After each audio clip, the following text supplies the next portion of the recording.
Gentlemen, I'm insulated. No. ready? All right.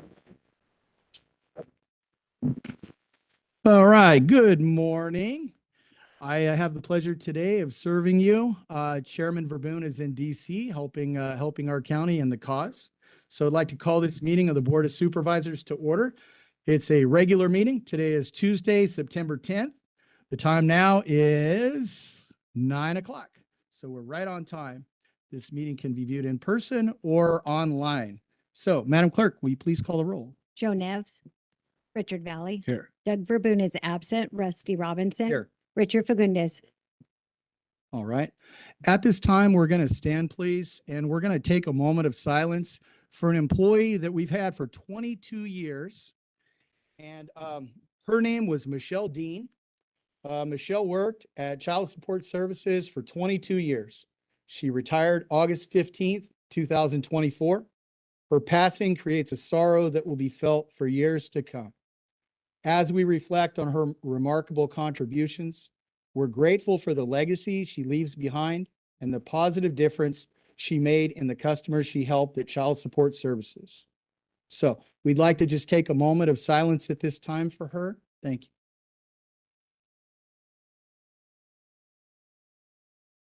Very good. Thank you so much. At this time, we'll call up Pastor Tim Brown from First Presbyterian Church to do our invocation.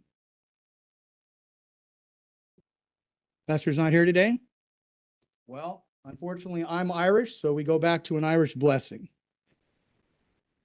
May the roads rise up to meet you. May the wind always be at your back. May the sun shine warm upon your face, the rain fall soft upon your fields. And until we meet again, may God hold you in the palm of his hands. Amen. All right, very good. So at this time, and today is the 10th, but in memory of 9/11, I'd like to call up Madam D.A. Hacker, as she was in Washington, D.C. during the attacks of 9/11 for our Pledge of Allegiance. Thank you. Ready? Begin. I pledge allegiance to the flag of the United States of America and to the republic for which it stands, one nation, under God, indivisible, with liberty and justice for all. Mr. Vice Chair, would you like us to share the presentation? Okay. Yes, thank you.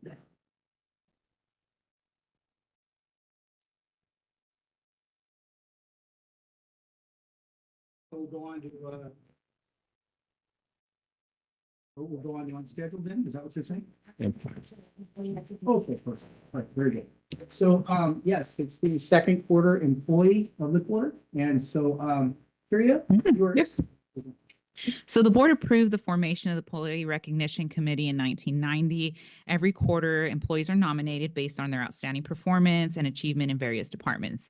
They are submitted and they are submitted to the Employee Nomination Committee. The committee requests that the board recognize and award the Employee of the Quarter with the presentation of certificate and check approved by the Board of Supervisors. The employee will receive $300 and it will come from our general fund budget unit. So this quarter, the employee of the quarter will be Brenda Avalos. Brenda started her career in Kings County as an account clerk in property tax collection.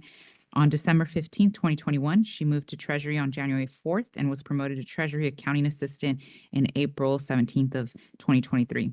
Brenda's position backs up the accounting specialist position, is trained to provide assistance when the employee is on leave. The position became vacant. The accounting specialist position became vacant on March 22nd. And due to other vacancies in the office, this left Brenda and an account clerk to run the Treasury. The Treasury manages approximately $850 million of the county school districts and special fund districts. The Treasury balances to the bank daily and must also balance to the finance enterprise system and the county Office of Education system. Most of its responsibility is of the position. Although Brenda does not consider herself a numbers person, she stepped up and learned the various balancing processes. She worked overtime to clean up various areas. She communicated Treasury needs to the bank and the auditor's division. She worked with the Kings County Office of Education and the auditor's division to balance the cash so that the interest is appropriated in a timely manner. Brenda also serves as an interpreter for Spanish-speaking taxpayers. She's frequently called away from balancing her work that requires significant concentration to fulfill her interpreting duties. She is always helpful and courteous to taxpayers and never loses her patience regardless of how complicated the issue may be. She also works tirelessly to support the need of internal customers, which includes county departments, school districts, special districts, and Office of Education. Brenda is currently handling all responsibility outlined above, and as well as helping train the new trainee. The Treasury would not have survived this time of significant staffing shortages without Brenda's devotion and willingness to step outside of her comfort zone and learn new things to support her department. Brenda's work ethic and dedication has made her a true asset to the Department of Finance, the county, Treasury, depositors, and the Kings County taxpayers. For all these reasons, Brenda has been chosen the second quarter Employee of the Quarter. Congratulations, Brenda. So, Brenda, if you want to come up to the well, we're actually going to take a picture with the board. Rusty, do you want to come down here? And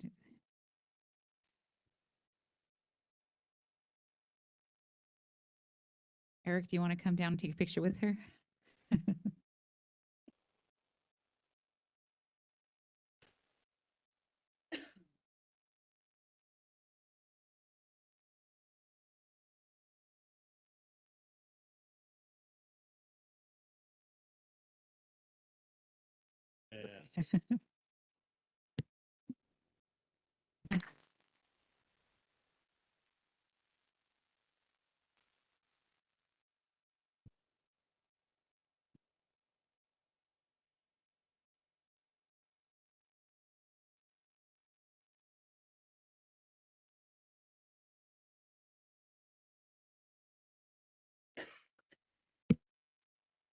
Okay, moving right along now to unscheduled appearances.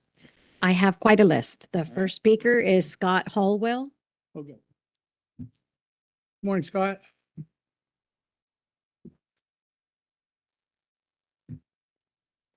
Good morning, Mr. Chairman, members of the board. It's an honor to be here. Tomorrow marks the 23rd anniversary of the most devastating foreign attack on U.S. soil since December 7th, 1941, which most of us are familiar with as Pearl Harbor Day.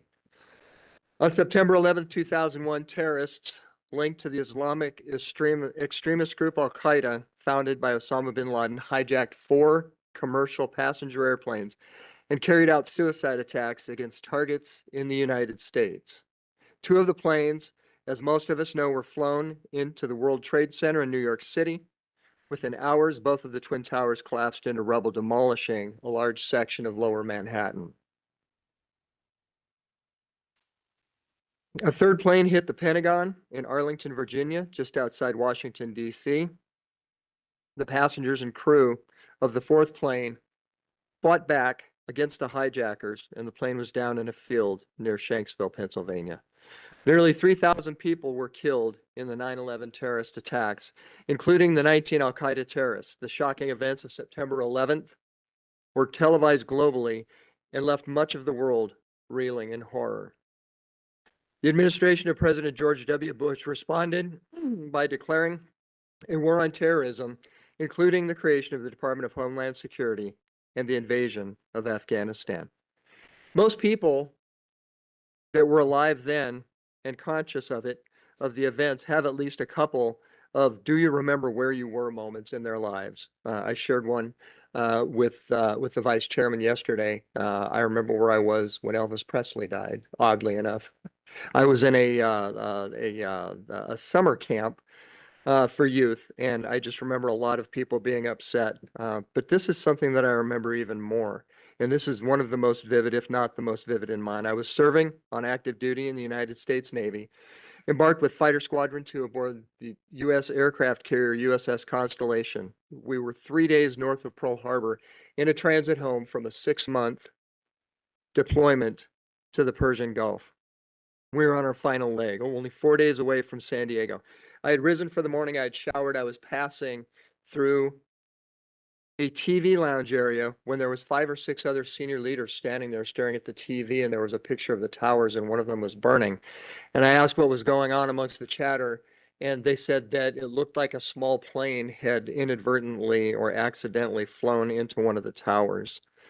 This was about 5:55 in the morning, of course, because we were on Hawaii time. And And all of a sudden, as we were standing there watching, we saw the second airplane crash into the North Tower of the World Trade Center. As we were standing there discussing the event, watching the coverage, we knew that at this point in our lives, that history was going to change forever. This day is a day that we must always remember and never forget the impact, which is still being felt here 23 years later today. The average 28-year-old adult today most likely only has vague memories of that happening, and the juniors within their generation have no recollection of that at all. It is the solemn responsibility of those who have lived through and have recovered from this tragic event in our history to keep its memory alive. Mr. Vice Chair, members of the board, audience, and those beyond, please, please remember and never forget. Thank you. Thank you, Scott. The next speaker is Rick Crick. And we do have a PowerPoint that will be shared. Good morning, Rick. We have a PowerPoint. Good Good morning. morning, sir. I'm Rick Crick, class of 1980, Lamora High School. We hold a tournament, the Otis Vincent Tolbert Scholarship Memorial Tournament for 9/11. Miss Diane Badashi and myself, among with other volunteers, held a tournament this weekend to remember, because we will not forget Otis. He was a dear friend of ours. I knew him since 6th grade. Well, I knew him when he moved here. I was 10 years old, 11, and we played football. Our parents conversed together. We lived right down the street from each other on NES Lamore. Otis was a good guy. He was the best, friendliest, kindest, biggest guy at the school right then. Our senior year, he set some records on the football field. Went to Fresno State, played football for them. He died in 9/11. He was in the Pentagon, and he is extremely missed. And because of him, we honor him and the people that died in 9/11 by holding a golf tournament, which we had on Saturday. It was very successful. We raised quite a bit of funds for the scholarship, and we will be giving those out. We appreciate the time we had with him, but we will not forget Otis Tolbert in 9/11. I thank you for your time. Please continue to support us, and we look forward to seeing you next 9/11 Tolbert Golf Tournament. Thank you. Thank you, Rick. Thank you for your efforts with the scholarship. And Diane, thank you as well. We appreciate your efforts with the scholarship. And We won't forget Otis. Mr. Vice Chairman, we do have a couple of more slides. We have Chairman Verboen is in Washington DC, and he just recently went and found Otis's grave in Arlington Cemetery. And so he was kind enough to send us some pictures. So here is a picture of where his grave is in Arlington Cemetery. Next slide. He had to get in a picture. You'll see Doug soon. And there is an up close of his marker, and there's Supervisor Verboen. And he did put a county pin on top of his headstone. And I think there's one more slide, and it might be of their golf tournament. Thank you. Very good. Thanks.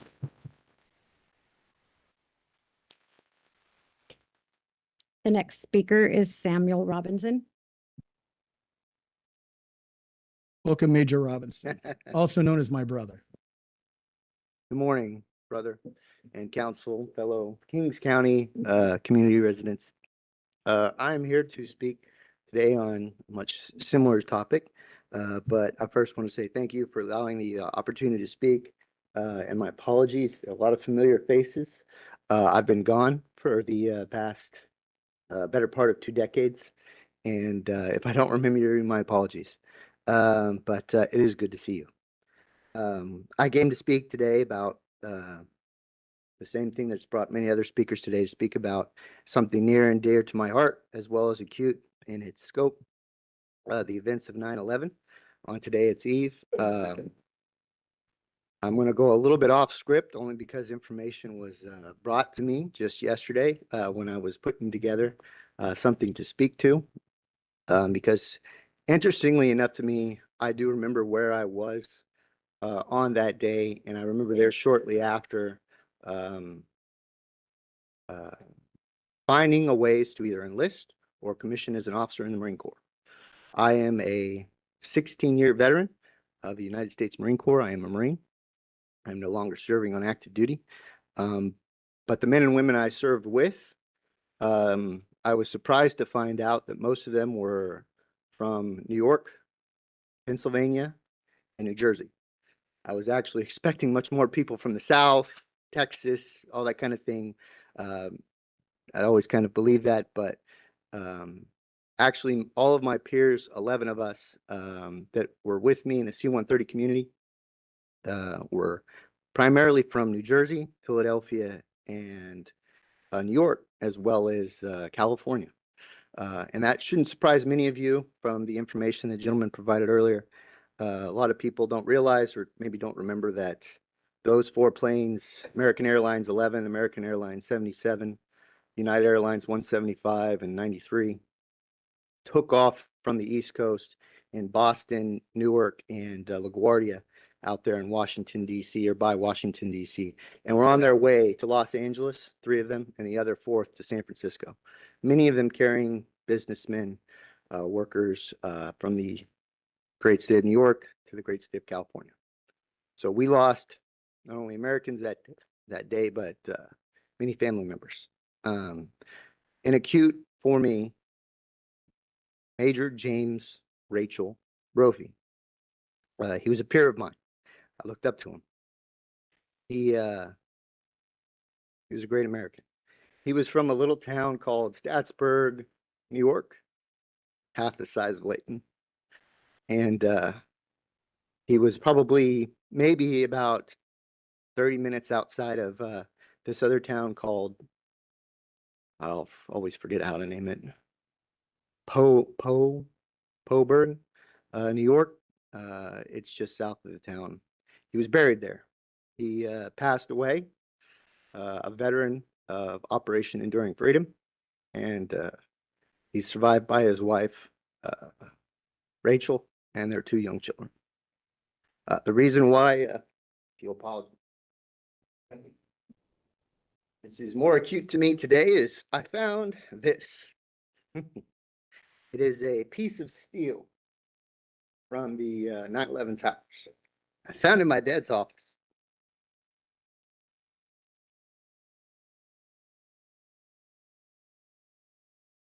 And my dad's legacy, he was an avid donator to the Tunnels for Talent Foundation. They paid off Rachel's home mortgage.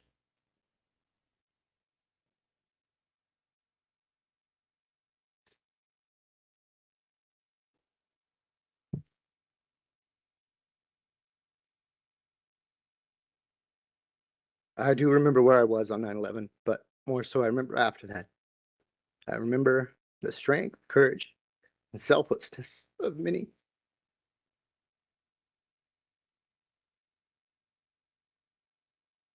And I ask that that's what we remember for people and families like them. Thank you for letting me speak today. Thank you. Thank you so much. Madam Clerk? The next speaker is Rick Conway.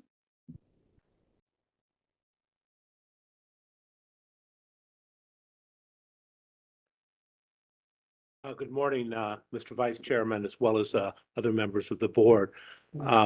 As I suspect most of you know, I've been an attorney for more than a week or 2, and I'm here on behalf of Joe Cezino and his family, as well as other folks that live in the Houston, Hanford-Mona 6th Avenue area. I'm not going to discuss necessarily the the safety issues relative to having both Hanford Armona and Houston Avenue closed. There are others that are going to address that.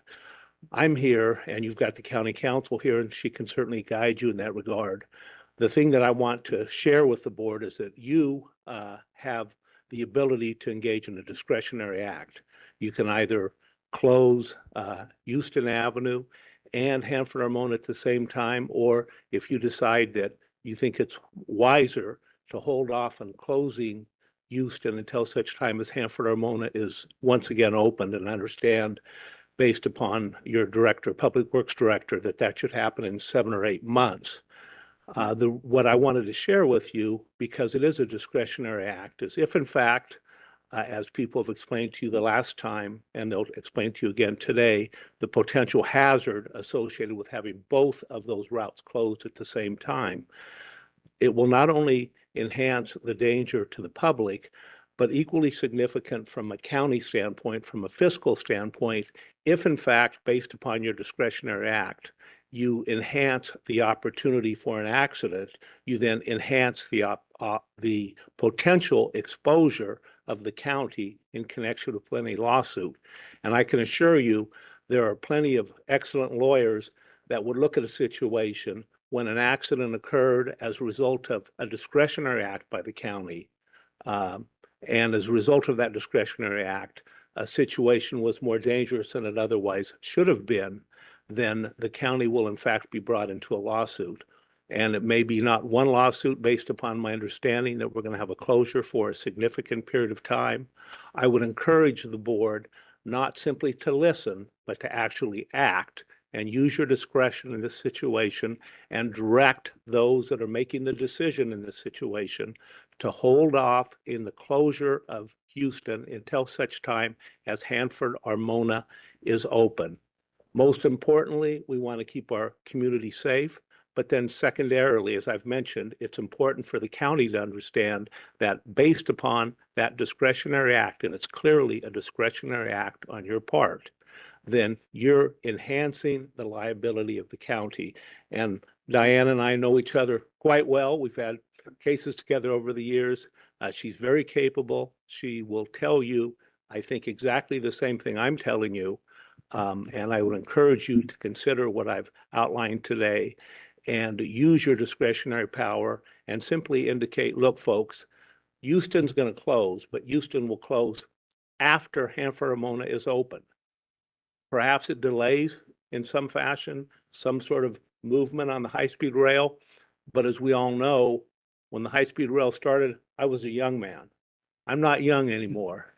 So the fact that we're going to delay an extra few months, I encourage you to use your discretion to protect the pocketbook of the county and simply order, as you have the ability to do so, to hold off on closing Houston until such time as Hanford Armona is open. Thank you very much. Thank you, Rick. The next speaker is Chip Mello.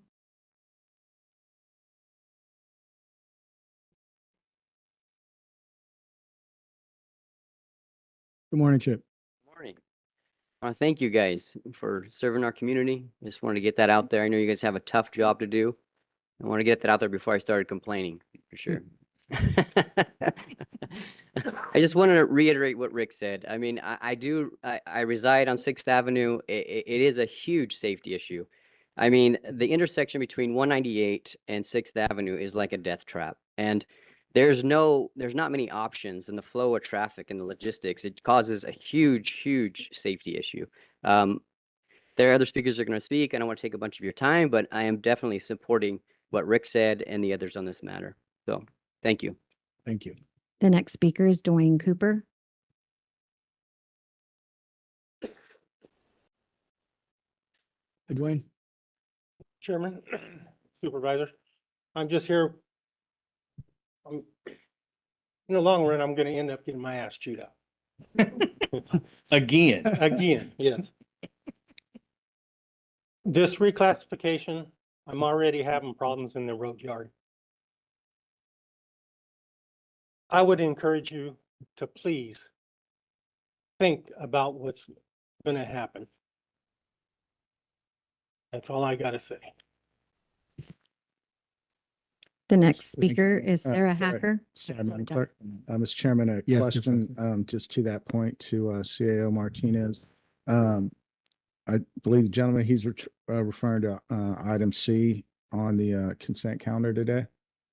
So my question to that, before I ask for that to be pulled and, brought to the, regular agenda, was if, these items, these changes were still being contested.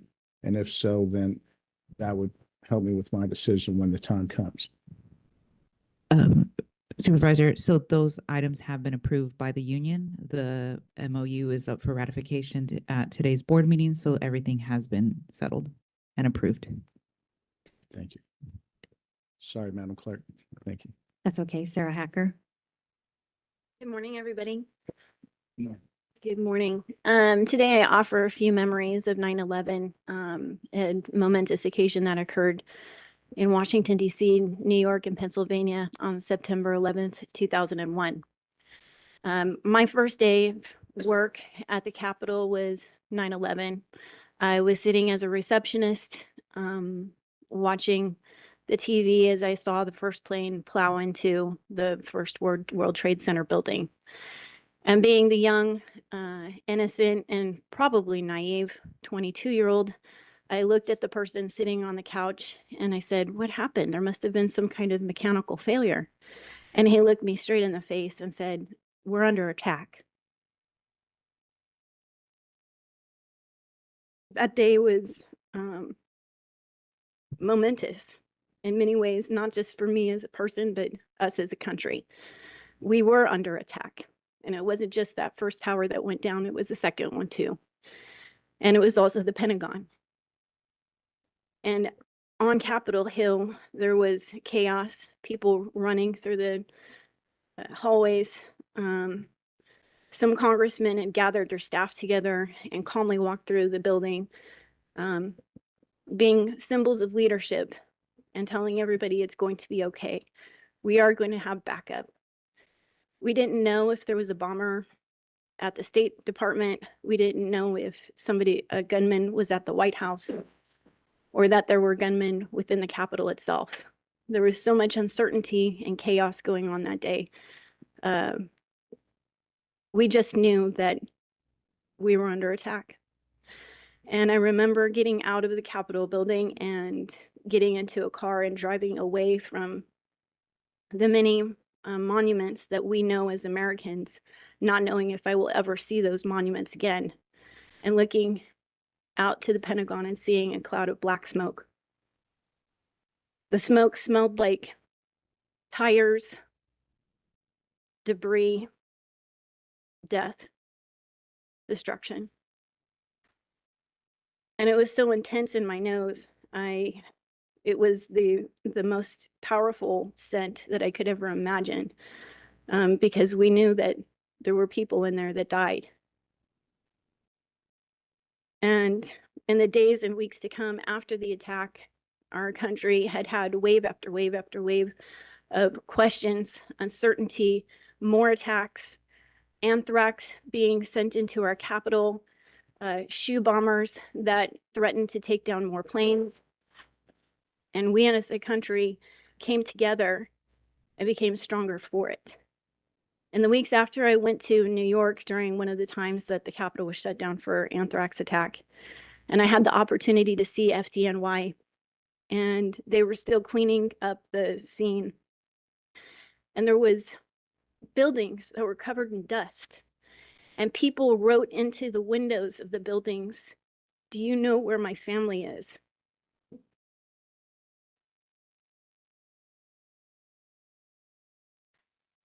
We saw firefighters that were cleaning up the scene and creating barriers so that no one could get too close. And they were doing their job knowing that they were their own, that they were cleaning up at the site. And I want to extend my appreciation and my honor to all firefighters, because that was a terrible job. And you guys did it.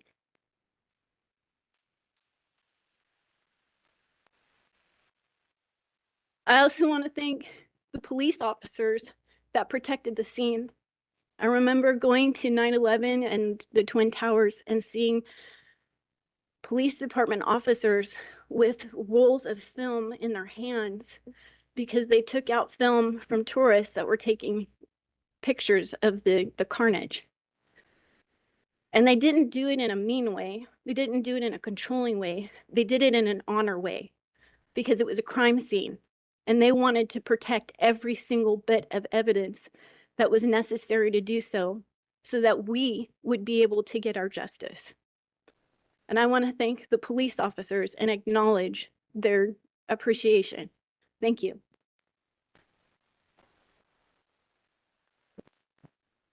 I also want to tell you about the sound of rumbles over Washington. Jet fighters patrolling our skies so there wouldn't be any more terrorist attacks. So thank you, our military and our veterans.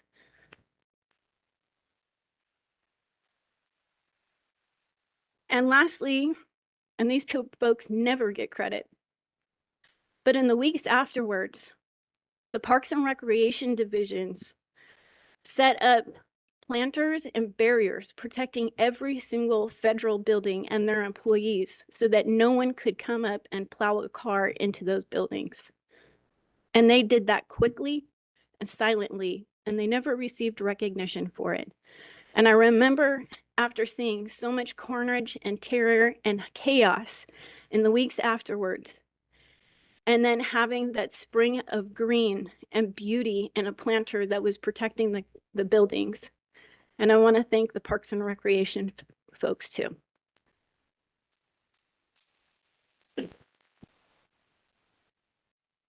So with this, I will leave you with, it was a time of terrible destruction and devastation, that it affects me even now today.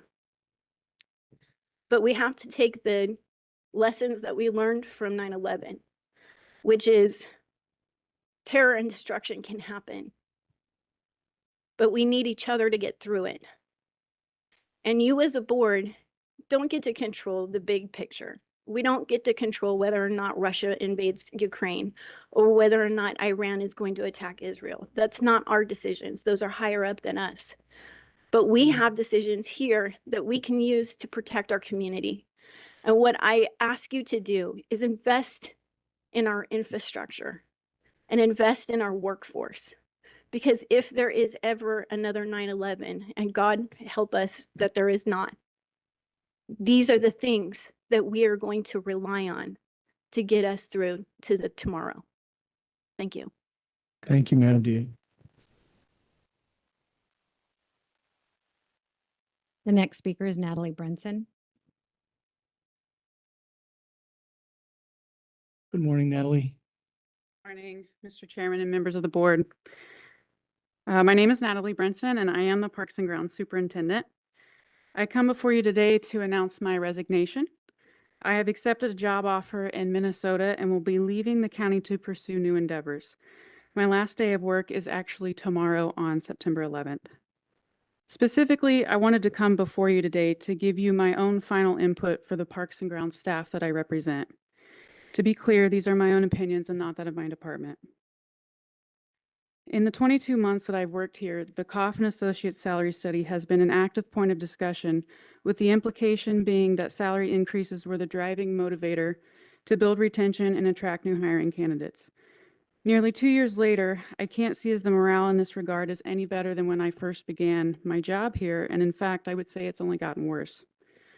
Numerous employees have come before your board indicating that the study that was completed did not accurately reflect the scope of their job or a fair data pool. Today, I'd like to present you with my own, with a personal case study, my own. The information I'm about to give you is very personal to me, but I come here today to share it on public record because my hope forever is to improve the lives of the employees that I represent.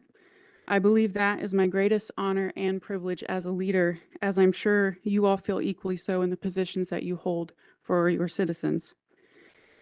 Many people asked me when I got here why I moved here and why I took this job. I'm sure many of the people in this room can quickly list reasons why Kings County is a great place to live and to work. For me personally, I enjoy the Central Valley's proximity to a variety of the state's natural wonders. My vision for my life here included exploring as much of the state as I could, hiking, camping, and kayaking through California's vast natural resources. Unfortunately, I quickly found my dreams falling flat. I rapidly came to the realization that my salary was not enough to live a comfortable lifestyle. In my first 2 months here in California, I started hustling to find a way through. I took on a second job working as a handyman for an elderly woman. I did this as much as she could afford, which was generally about 2 days a week. Sadly, this still wasn't enough, so I began selling my plasma. I was desperate to make ends meet, and I sold plasma 3 days a week. That means that every single workday, I left my office to go make money somewhere else. Even still, working a second job and now sacrificing a piece of my own physical self, I was just scraping by. 2 years later, I sit slightly more comfortably, but 50% of my paycheck still goes to my rent. The upside is that I've at least been able to give up my side job at BioLife. Nevertheless, I live in constant fear of life's natural obstacles. A blown tire, my dog needs to go to the vet, or a car accident. I don't camp, and I do very little of the exploring I once dreamed of. I live a frugal lifestyle on a budget to make it work. A common theme I've heard among the discussions is longevity pay. This has been offered to some departments, and I believe that list will continue to grow. However, what I hope for you to understand is that my generation, your next generation of leaders, are generally more motivated by development than by longevity. We look at how we can develop ourselves in a career and move forward rather than staying in a career for 10 or 20 years.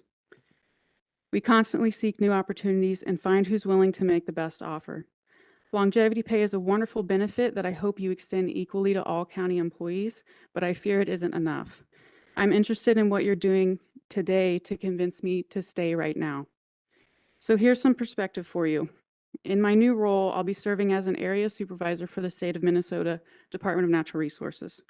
My new position does not require any special certifications that are required here, and it requires less years of experience in my field.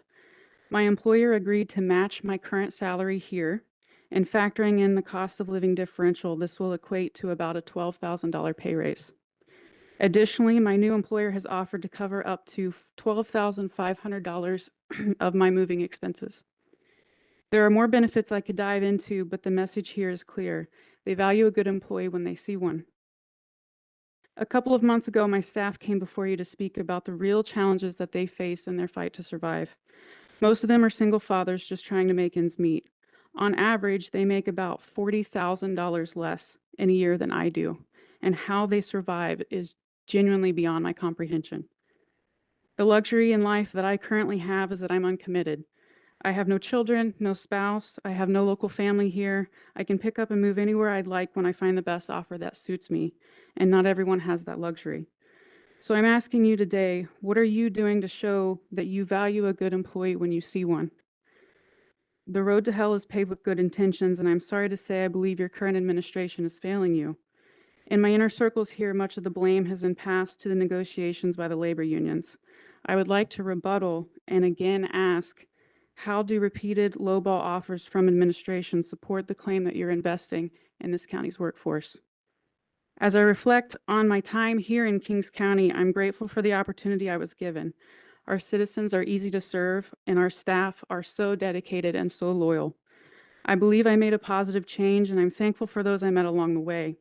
Now I pick up and move forward to a place I believe I can thrive, not just survive. In my absence, please consider my parting words. My hope is that you and your department heads will take time to reflect and ask yourselves, how do you value a good employee when you see one? Thank you. Thank you for your service, Natalie. Good luck in your new home.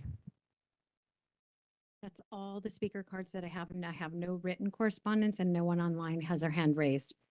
Very good. Mr. Chairman. Supervisor Valley. Thank you, Mr. Chairman. Do you mind, I'd like to speak to, okay.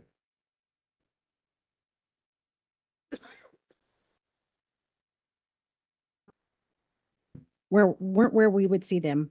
Bob Hedrick,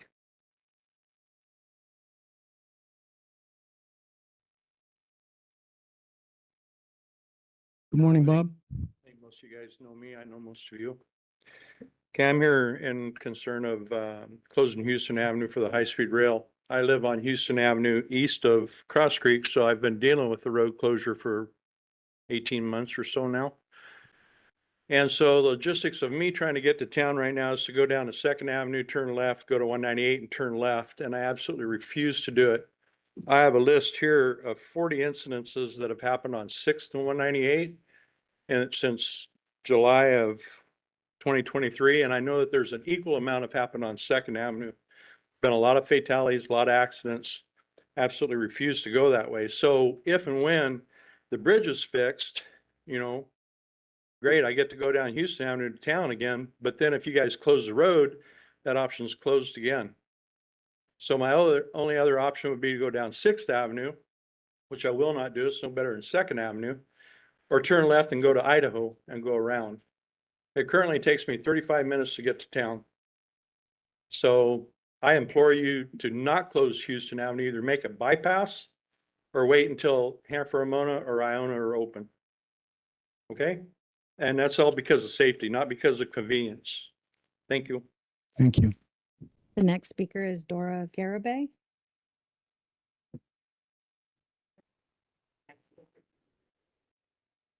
Hey, Dora. Hi, good morning. So today I want to discuss with you the reclassification and pay increase for public authority clerical staff. I'm currently the supervisor for public authority at HSA. So I have requested on several occasions for the county human resource department to sit with public authority clerical staff. I understand that the office assistants, an example of our duties per our job description, perform a variety of general and or department specific clerical office and staff support duties related to an assigned unit, division, or department. We answer telephone calls. We greet the members of the public using or seeking information about the county or department services. However, the public authority clerical staff go above and beyond description within our day-to-day duties. We assist the adult services program, social workers, eligibility workers, supervisors, and management. However, only approximately 20% of our workload is assisting with the office needs. 80% of our time is used to provide services to the community. Public authority maintains a comprehensive IHSS provider registry that connects recipients with care providers, which allows for the recipient to remain safely in their own homes. PA staff are mandated to investigate the qualifications and background potential of providers. We establish a referral system under which IHSS providers shall be referred to recipients. Maintaining this list and assisting this process contributes to the state of California being able to save millions of dollars versus individuals having to go into skilled nursing facilities. The staff also provides access to training for providers and recipients, serve as employer of record for collective bargaining.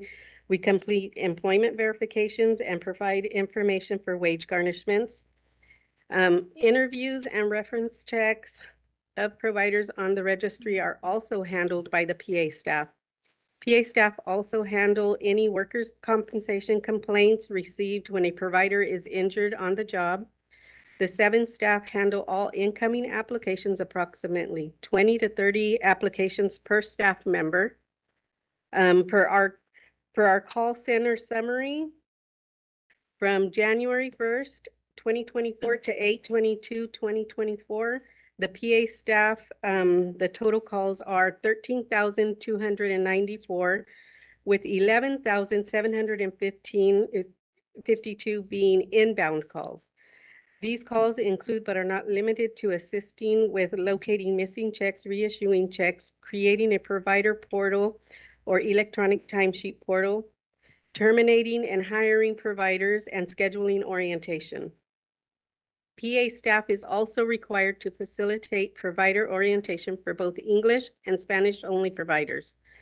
Along with all telephone contact with the community, we serve. We also provide direct face-to-face services with 4,910 customers that we've seen from January 1st, 2024 to 8/22, 2024. PA is also responsible for reading live scan reports to ensure a provider is eligible to provide services. My concerns regarding our general classification throughout the agency have been brought up to my deputy director, my program manager, and through these messages to our union representative. The only response I got was from our deputy director, who stated that the HSA director stated no change in classification would occur. This was difficult to hear, as all the duties that we do are different than the other OA's office assistants in any other units. We have a specific clientele that we serve, as previously mentioned. I have requested for human resources to come and evaluate the difference between our workload and job duties to the other clerical units. When PA was first brought to the Human Services Agency, it was thought it could be ran by two OAs, myself and another who is no longer working here in the county. And it was shown not to be successful. And probably the first hint that there was more to the position. I was one of the OAs who helped bring it from Armona. As the IHSS population has grown and the regulations with IHSS continues, our workload has increased as well as our job duties. During that transition, I can tell you that I shed plenty of tears and was near a nervous breakdown. I was very stressed, and we were not properly trained since no one knew what PA basically did. We are never offered any training sessions, and other HSA programs go to trainings and they help them do their job properly. I love my job. I love serving my community. I enjoy finding solutions and seeing our customers leave satisfied. I work as a supervisor over PA. I was the lead for PA for 5 years. Then I promoted as supervisor. And I take pride in the work that I do, and I also take pride in the work that my staff does. They are an excellent group of ladies who give 100% when it comes to helping our customers. I would like to thank you for your time and possible consideration of reclassifying the public authority staff from OA to a title more deserving of the work that is conducted. At the very least, if more information is needed, I encourage HR again to sit with my unit or any of you so that you can get a better understanding. Again, thank you for your time. Thank you. Thank you for the work that you do. Thank you. Did you send a copy of that to the clerk for the records? For the record? Okay, thank you. The next speaker is Bud Fregoso.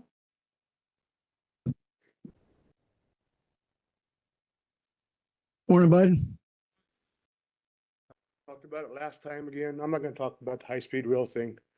Mike got a lot more information, but that bridge, Richard, how bad that is. I talked to Valadale. He said nobody's contacted him as far as what he could do to help, whatever. He said it's not a federal deal. It's not a state deal. It's a county road. How come we can't get that thing fixed, boys? Valadale said he didn't have a checkbook, but he could probably help do something. So you guys haven't contacted him or anybody else? What's going on with that? Why it's so slow? Not that I know, Rich, Joe, all you guys. Guys, we need some help with this thing, man. It's gonna get winter time and it's crazy. There's no use for it, man. And then the boys will talk about the high-speed rail thing. That's another thing. The safety thing is the biggest thing. Thanks, boys. Thank you. Mr. Chair, that's a fair question there. And that's my thought as we heard from other speakers on the topic. This took up a lot of time 2 weeks ago. If any of our staff has had any follow-up, I would hope that they would report that out today. Because as we sit here, this is something we heard 2 weeks ago, and the gentleman's right that we should be moving a lot quicker on the matter. Madam Counsel, should not be done on a one-on-one. I can confirm that there are ongoing discussions about this issue. The nature and the extent of those discussions, I don't think is appropriate to go into at this time, but they will be brought before the board for consideration. Thank you. Madam Clerk? The next speaker is Micah Kuiper.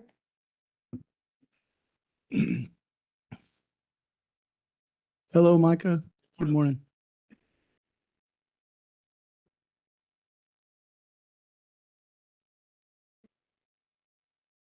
My name is Micah Kuiper. I would like to thank the board for the ability to speak at this meeting. I am an owner of a trucking company and work at a local dairy in Hanford. I also live on 6th in Houston. I previously spoke on August 20th, and I am speaking again to bring up the issue of the upcoming closure of Houston Avenue between 7th and Highway 43. While having a casual dinner with a friend who works for Dragados Flatiron, who's the contractor in this area for the high-speed rail, he brought up the upcoming double closure of Houston and Hanford Armona. This was news to us because no signs were posted that Houston was going to be closed soon. The first contact I made was to Rusty Robinson. Rusty told me to reach out to Dominic Tyberski, the Public Works Director of Kings County, file a complaint with him, and that Dominic would bring that to the board. When I reached out to Dominic, he said he would not bring the complaint to the board. So I followed up with Rusty and he advised me to speak at the meeting on August 20. I reached out to my neighbors and let them know that they were going to be closing both roads soon and to come speak or call your supervisor. I have asked to talk to the transportation director, or I also talked to the transportation director at Kit Carson, Robert Inabit, and Hanford High transportation employee Isaac Juarez. Neither of them know about the closure coming. I spoke with Kings County Battalion Chief Blake Adney. Chief Adney knew the closure was coming, but was not sure exactly when they were going to close it. He said they had conversations with Rachel Ray, who was a public involvement manager at Dragados Flatiron. Chief Adney said they had been working with Rachel on access for the fire station when they closed Houston. I reached out to Rachel after Chief Adney gave me her number. I spoke with her and I asked her when they would be closing Houston Avenue. She said it is scheduled to be closed in October or November. She said it will be closed for about a year and should be done by November of 2025. I asked her about the Hanford Armona closure, and she said that one should be open in April of 2025. I asked her if they could wait to close Houston until Hanford Armona was complete. She said the county approved both being closed at the same time and they would not wait. I spoke again with Dominic on September 5th to follow up with our voice concerns. I was given very short answers that he was the one who approved the double closure, and the bottom line is nothing can be done unless the supervisors were to do something. I then asked him why they do not have a bypass road on Houston like they did on Idaho overpass. His response was, I told them they did not have to. Does the county want the liability of sending drivers on an unsafe detour? Do you want to send a busload of students to make a left-hand turn on 6th Avenue and 198 during morning rush hour so they can get to Kit Carson or Hanford High? Or do you want to make all the bus stops 15 minutes earlier so the detour can go all the way to Idaho Avenue to avoid the dangerous intersections of 7th and 198 and 6th and 198? The 198 and 6th Avenue intersection is very dangerous. Accidents occur there all the time. I have a list of the incidents since July of 2023, which I believe you guys have a copy of the list. We do. So since July of 2023, there was one fatal collision with hazmat, 16 non-injury collisions, 5 minor injury collisions, 1 major injury with hazmat spill, 6 disabled vehicles, 1 major injury with DUI arrest, 4 DUI arrests, 2 reckless incident drivers, and 1 stolen vehicle, 2 traffic stops with impounded vehicles, and 1 wrong way driver with DUI. 6th Avenue does not have a fog line or a shoulder for drivers to safely pull off. With out a detour road or having Hanford or Mona, Houston drivers will be forced to use 6th Avenue to access only the 198 or Idaho. Again, 6th Avenue is narrow with no shoulder and has become more worn with the high traffic with the Cross Creek Bridge out. As our elected supervisors, what has been done since this concern was brought to your attention on August 20th? While we understand we will not completely stop construction, we are pleading with you to provide a safe and a sustainable routes for the families and business owners in the area. Thank you. Thank you, Mike. Next, Peter. That's all the speaker cards that I have. And Anyone is there online? anyone online has their hand raised? Very good. Mr. Chairman, Yeah, Supervisor Vella. if you don't mind, I'd also like to speak to 9/11. And I want to thank everyone who came earlier and spoke, came to the podium. They represented a lot of different levels from DA Hacker's standpoint, from being there, people who lost somebody on that day, to veterans, to people who are on active duty, like Mr. Scott Howe. But I want to talk about that layer of military man or woman that's out there right now. And that's that layer is we have young men and women serving in today's military that weren't even born on 9/11 that day. And for them to grow up and maybe only see videos on YouTube, but that pride, that spirit of being an American who's willing to sacrifice parts of their life to go serve. I think that those young men and women represent what a true patriot is all about. United States of America today, and it's not confused with politics or red and blue and all that noise. That it's that spirit of the Americans today that will still get up and be at a point in their life and say, I'm going to go see a recruiter and I'm going to sign a 4-year contract, or I'm going to sign for 6 years, or when I get out of college, I'm going to go serve as an officer in today's military. When I got out in 96 after 6 years serving in the Marine Corps and seeing that on TV, that lets me know that how I felt, how others who had served and been there, and now you're at home and you're in the living room and you see that, and you know how you feel about it. And then you have people like Justin Bond, who was a civilian at the time, and he sees those towers go down, and him and like thousands of other people at the time got on the phone and made an appointment to go see a recruiter.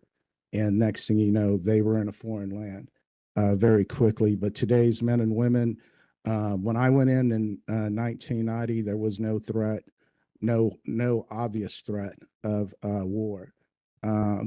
But anytime someone goes in, whether it's peacetime, when I went in, it was peacetime. By the time I was out 6 years later, it was wartime, right? Because you had the Saudi Arabia. You had Desert Storm. You had Saddam Hussein entering the world picture. But today's young men and women, when they go to enlist, they know there's a high chance that they are going to be in a foreign land very soon and in combat. And I think that's special. And that as we remember everyone in the past and the memories, that we also keep our eye on the type of Americans that still exist today. And we'll keep moving forward to help. And also, I think we would be remiss if on every 9/11, we don't have something on our agenda for the board to direct the chairman to sign, to send to our congressmen and our U.S. senators and our president, to make sure that they put their money where their mouth is.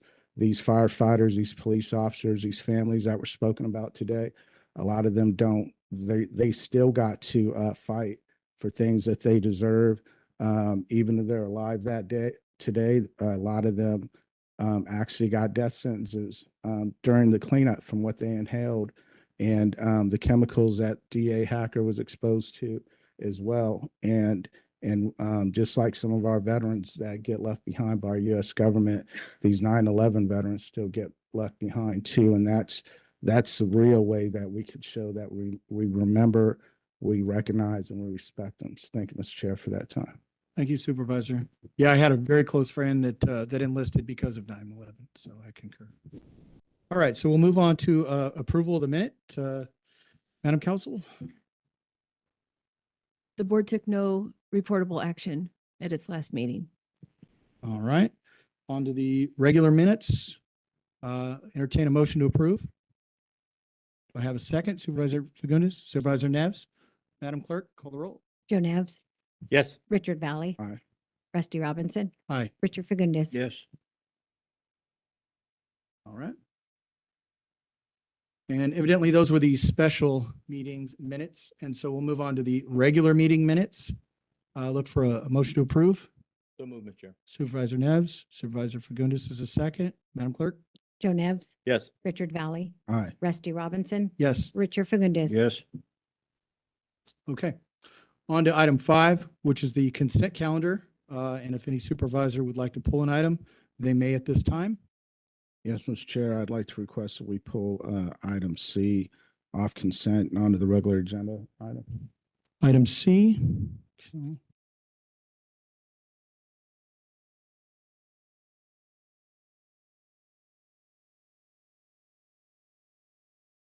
And with that, I'd move for the consent calendar to be passed as modified. Supervisor Valley, so move as amended. Do I have a second? Supervisor Neves?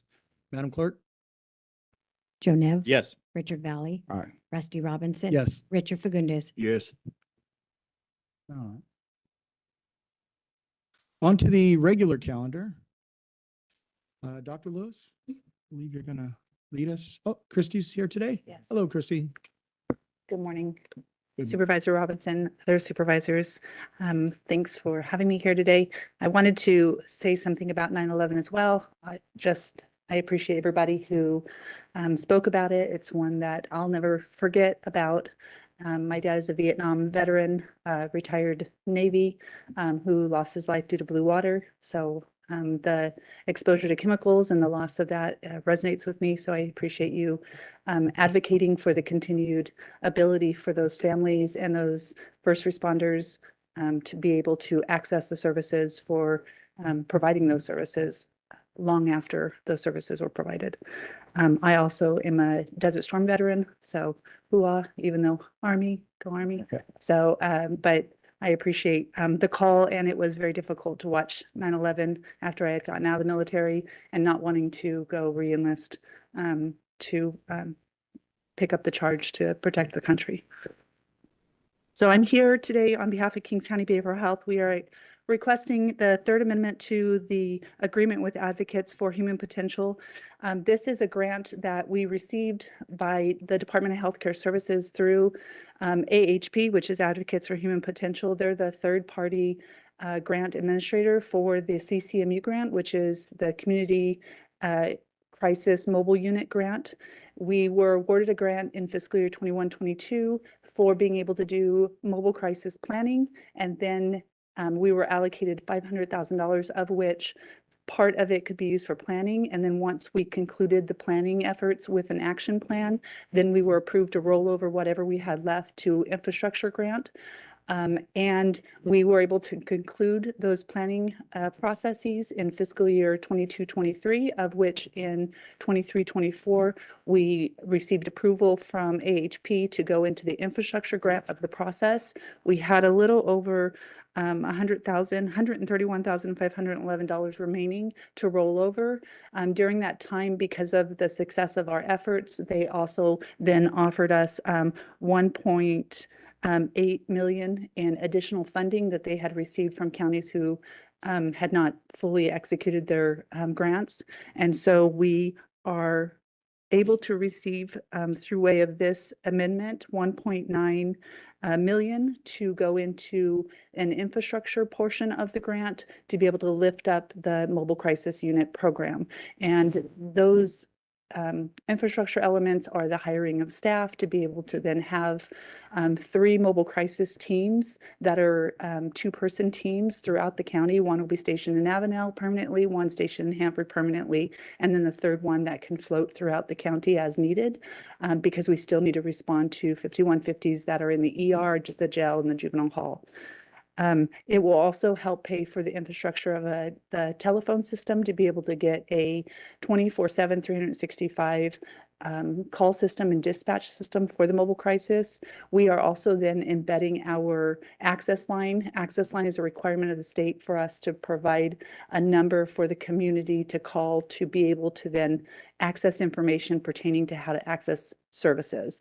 It can go up to even scheduling those services, although most counties just do it for delivering the information on how to access the services because schedulings are so difficult between each clinic. And so we then forward that information over to the clinic if it's after hours so that they can schedule with that person as a follow-up. And so they'll be lifting up the infrastructure of the cars, the hiring of staffing, the training. There are required trainings by the state for mobile crisis teams, the dispatch equipment, and any other equipment that may be needed. And that's what this 1.9 will go to. And there are some marketing allowances in it and other administrative costs that are in that. So we'll be able to do a mass marketing once this is lifted up. We anticipate bringing the Kingsview Mobile Crisis and 24/7 call center to your board. We think we're tentatively scheduled for September 27th or 24th. I forgot what the last one is, although things could change. So anyways, sometime at the end of September or beginning of October, we'll be bringing that contract, and then that will go through a 90-day program startup, of which then it will launch after that 90-day period. We were just informed that we were able to secure a phone number for the community for mobile crisis, and that is going to be 247-HELP. So 559-247-HELP will be our one number for the whole community to call when they're in need of substance use disorder or mental health services, whether it be that they need the treatment services, crisis services, or they need to be connected to the warm line, which is a 24/7 line operated by peer supports for you to be able to call and talk to somebody because you need to talk to somebody, but you're not yet in a crisis.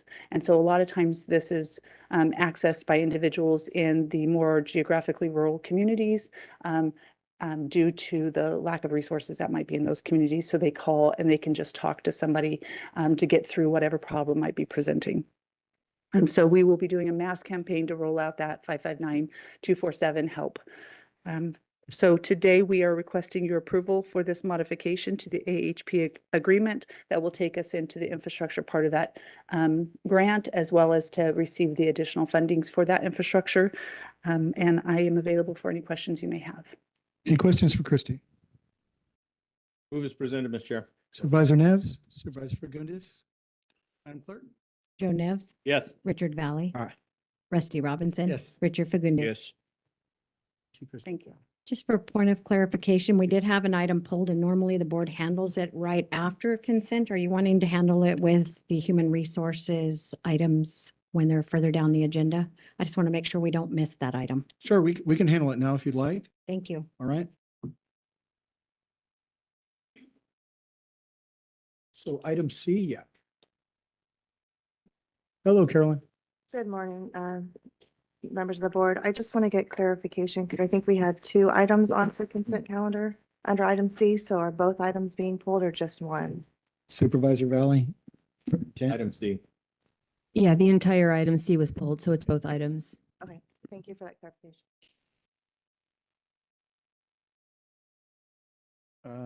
Let's see. It was C, it's C1.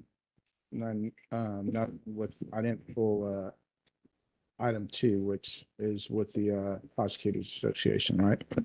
Madam Clerk, can Yeah, you no. confirm on the record, was it the entire item C or was it C1 or 2? I just want to make sure that we don't do something procedurally improper. I may have made a mistake of not highlighting that. That's on the second page. It's confusing, but for clarification, it's item C1 in the entirety of all the items listed under C1. I understood it to be C1. All right. Was that the mutual understanding of the board members? Yes, okay, C1. Then we'll just address C1. Okay. Good morning, Chairman, members of the board. Danielle Leet, Personal Analyst with Human Resources. I'm here today to recommend that the board approve the retitled and revised job specifications for equipment mechanic, senior road maintenance worker, and service coordinator. B, approve the job specifications for building operations specialist 1-2 and road maintenance worker 1-2. To allocate 4.0 full-time equivalent building operations specialist 1-2 positions, which will be offset by the deletions of 4.0 full-time equivalent building operations specialist positions in budget unit 311000. Those 4 employees will be M. Banuelos, J. Limos, J. Perez, and O. Tinajero. Will laterally classify, those would be the employees that were laterally classifying, my apologies. 2 building operations specialists into the building operations specialist 2, which is at range 212.5, $4,978 to $6,077 monthly. E, allocate 14 full-time equivalent road maintenance worker 1-2 positions, which will be offset by the deletion of 14.0 full-time equivalent road maintenance worker 1-2-3 positions in budget unit 311000. We will downwardly reclassify road maintenance worker 3 incumbents to road maintenance worker 2 at range 176.5, which is $3,481 to $4,247 monthly. Those employees will be R. Angel, E. Batista Oquita, A. Munoz, and R. Tabaraz. G, allocate 3.0 full-time equivalent senior road maintenance worker positions, offset by the deletion of 3.0 full-time equivalent road maintenance worker 1-2-3 positions in budget unit 311000. H, upwardly reclassify road maintenance worker 3 incumbents to senior road maintenance workers at a range 196.5, which is $4,247 to $5,181, monthly. Those employees are T. Gregory, R. Horner, and A. Martinez. So job specifications for the public works departments were updated based on the K&A Coffin Associates recommendations. The changes included recommended title changes. Specifically, the equipment and grounds worker was changed to equipment mechanic. Mechanic lead worker was changed to senior mechanic. Road maintenance worker 4 was changed to senior road maintenance worker, and the service rider was changed to a service coordinator. The K&A recommendations also included reclassifications. Specifically, the building operations specialist was reclassified to a building operations specialist 1-2. All incumbents are recommended to be laterally reclassified to the building operations specialist 2. Additionally, K&A did not recommend a road maintenance worker 3. Accordingly, the incumbents who possess a Class A driver's license are recommended to be reclassified to a senior road maintenance worker, and the incumbents who possess a Class B driver's license were recommended to be reclassified to a road maintenance worker 2. The revised job specifications also included new formatting and are consistent with the current functions and requirements of the position. Updates were also made to the definition, class characteristics, knowledge, and abilities section, and the supervision received and exercised was added. Additionally, consistent with human resource practices, the physical demands, environmental conditions, and disaster service worker information was included. The Director of Public Works reviewed and approved all classifications, and the Blue Collar Membership of Service Employees International Union, SEIU Local 521, met and conferred with Human Resources. There is no impact to the general fund. The upward reclassification of 3.0 full-time equivalent road maintenance worker 3s to senior road maintenance workers is approximately $1,982 for the remainder of the fiscal year, and these increases will be covered by the road fund. There is no fiscal impact to the downward reclassifications of 4.0 FTE road maintenance worker 3s to the road maintenance worker 2s, as the incumbents will be Y rated. Again, I'm here today that the board recommend items A through H. And if you have any questions, I'd be happy to address them. Any questions for Danielle? Yes, Mr. Chair. Thank you. Vice Versa. Mr. Chair, I know, I just want to make sure that my memory is serving me here but many of these reclassifications were brought to the attention of the board during unscheduled comments over the last few weeks, right? Yes. And so my question is we heard from those employees, the ones that are out there doing the job day in and day out, that this just did not work for them. Was there any compromise amongst between HR and these employees? And if so, I'd like to know what the compromises were. Yes, we did meet and confer with the union, and some of the compromises that were made were the building maintenance workers. They were recommending the senior building maintenance workers be building maintenance worker twos. However, that was something that the union, we met and conferred, and they requested that that job title be left the same as senior building maintenance worker.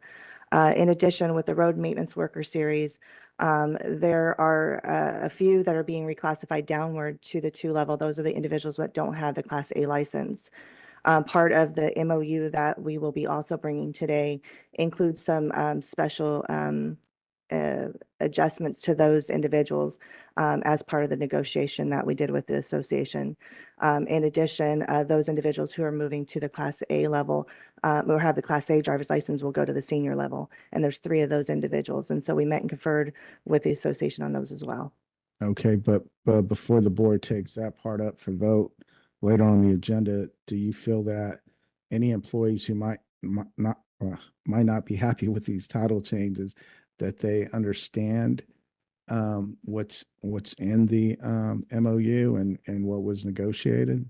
My understanding from the association is that every single employee that is in the blue collar representation was invited to all the meetings that they had regarding all of the changes that were proposed by Coffin Associates. All right, that doesn't answer my question. I'd imagine if I'm a member of the union, I get invited, but I'm asking if you believe the word has spread down, because I know there was an appearance by somebody from the department, and the appearance was short, but I took it, and I can't see behind you if the gentleman's still here. I think he's gone. But the way I took his appearance was he wasn't happy with this part of the agenda. Do you think that's what he was referring to? I honestly do not know. I haven't spoken. The superintendent has not raised any concerns with me in terms of what is going on. So today was the first time I'd heard any issues or concerns. The fact is that we ratified, that the union ratified, so we assumed that everything was ready to go on for today. I even let the the union representative, Jose Segala, know that we were bringing the reclasses with the MOU because they're tied together in terms of the actions that we have in the MOU. Okay, the reason I pulled is because I just want to say one more time that I believe in what goes on at the bargaining table, and I respect that, and I respect when the union and the county comes to agreement on something. I don't think I've ever singled out a certain part of the agreement or went against it, but this is a rare occasion.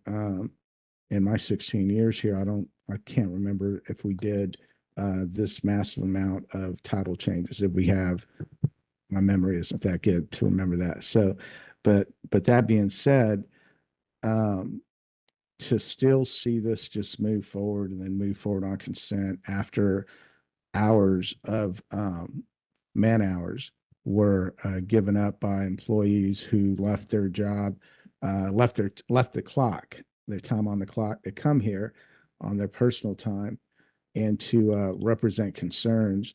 And it's almost like their voices just went in one ear and out the other, or were compromised for negotiated agreements through the overall process at the bargaining table. But that being said, sometimes when you have men and women who are doing the job, and they're telling us, hey, look, this does not work for our system. We're a small county. We understand the K&A study is given this recommendation, but we all know the K&A study was not the best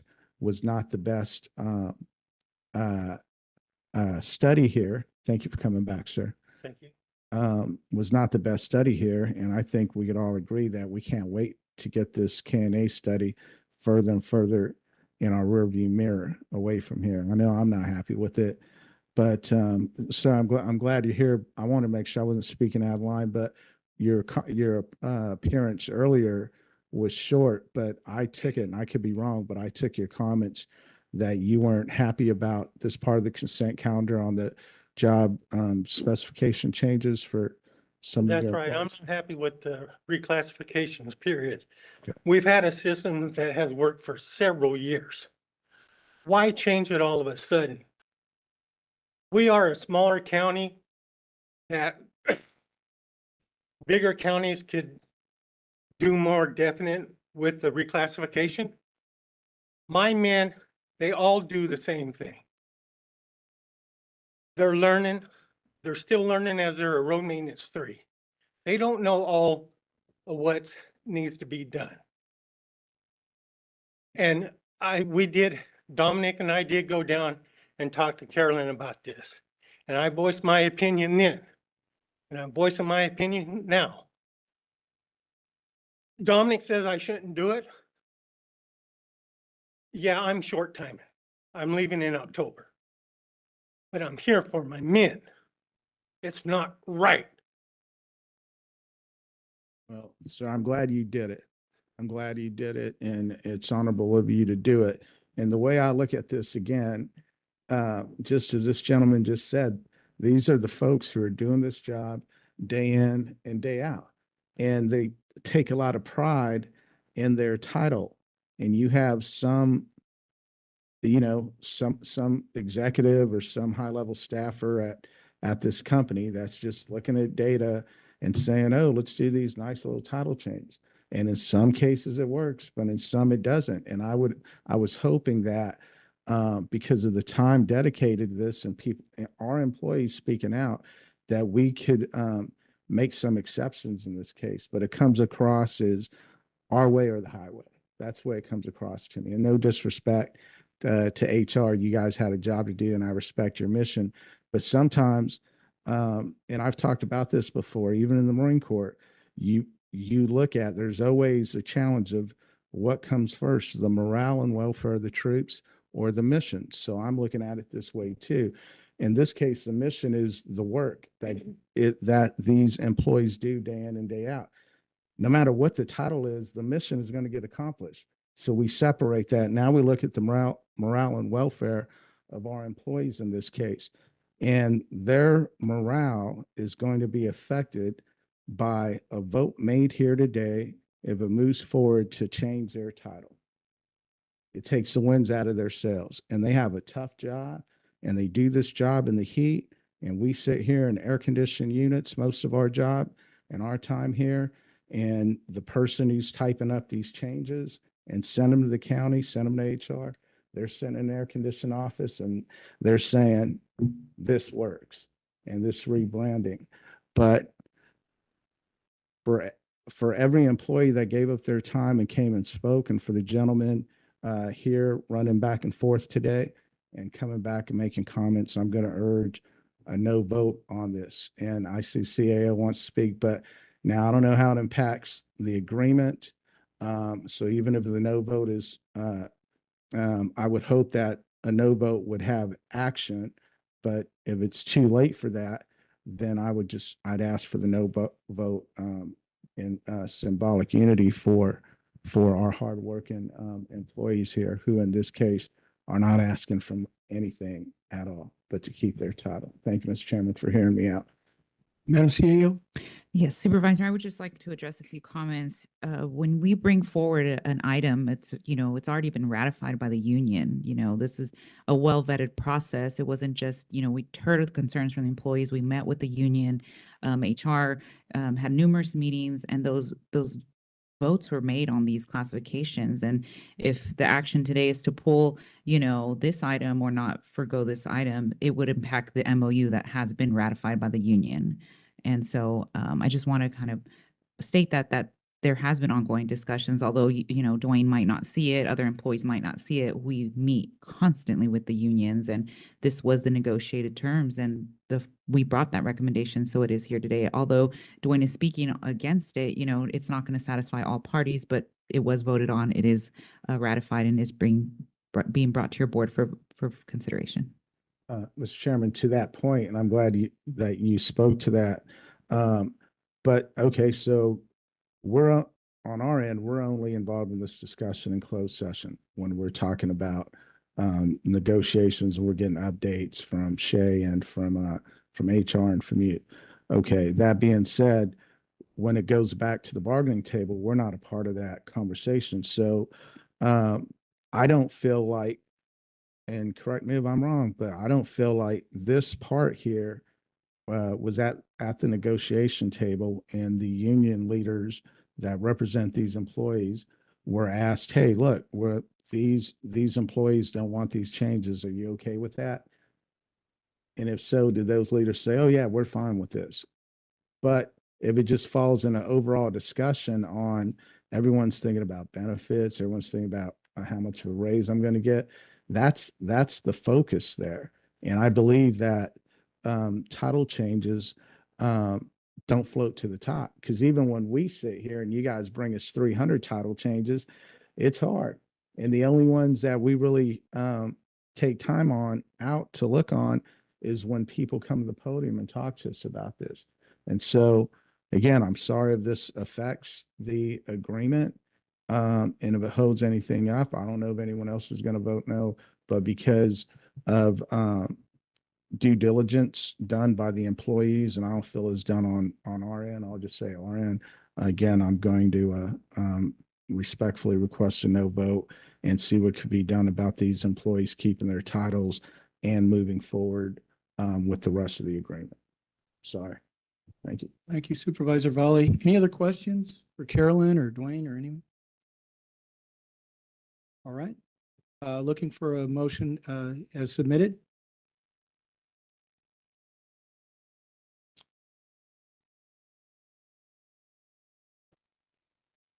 Did I understand your comments to be a motion for a no vote or? If there was a motion, I was respectfully urging my colleague for a no vote.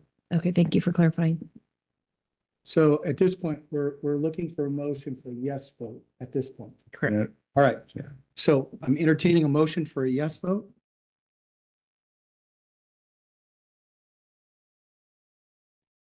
Motion dies. Okay. And then, so then we'll be pulling the side letter. So the side letter, the MOU item on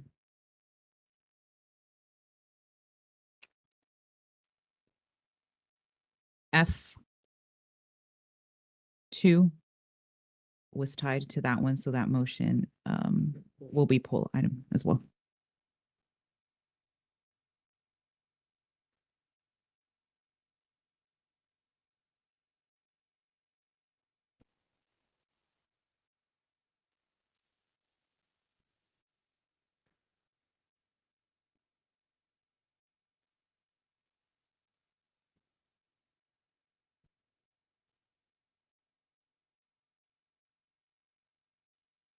All right, so let's see, and then community development was also pulled. Let's see.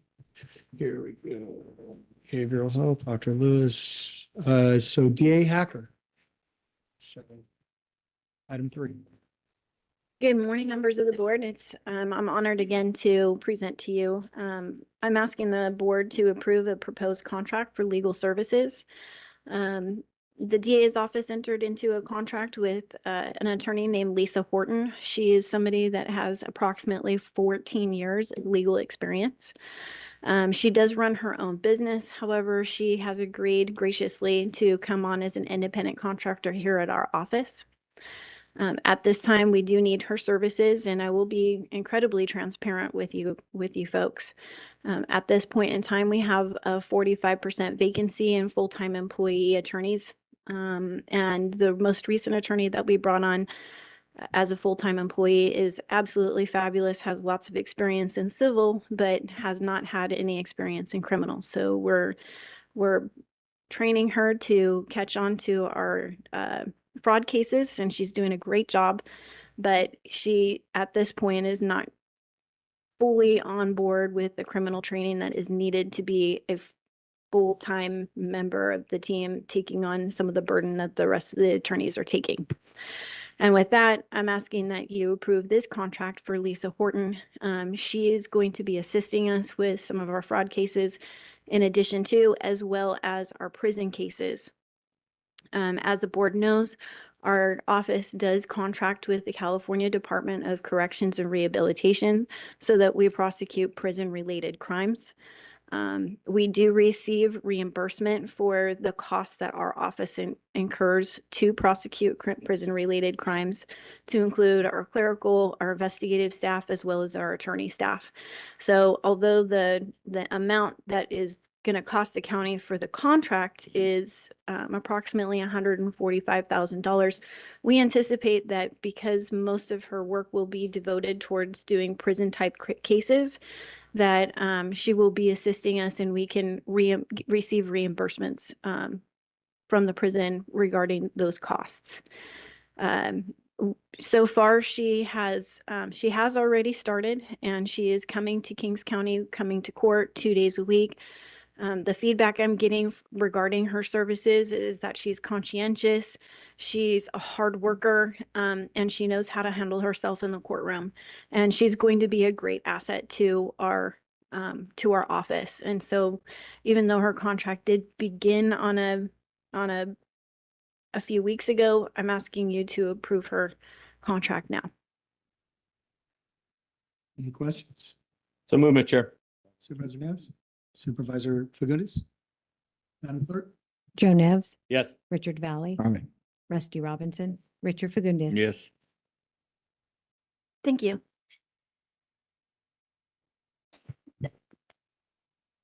All right, so up next, Eric, are you presenting?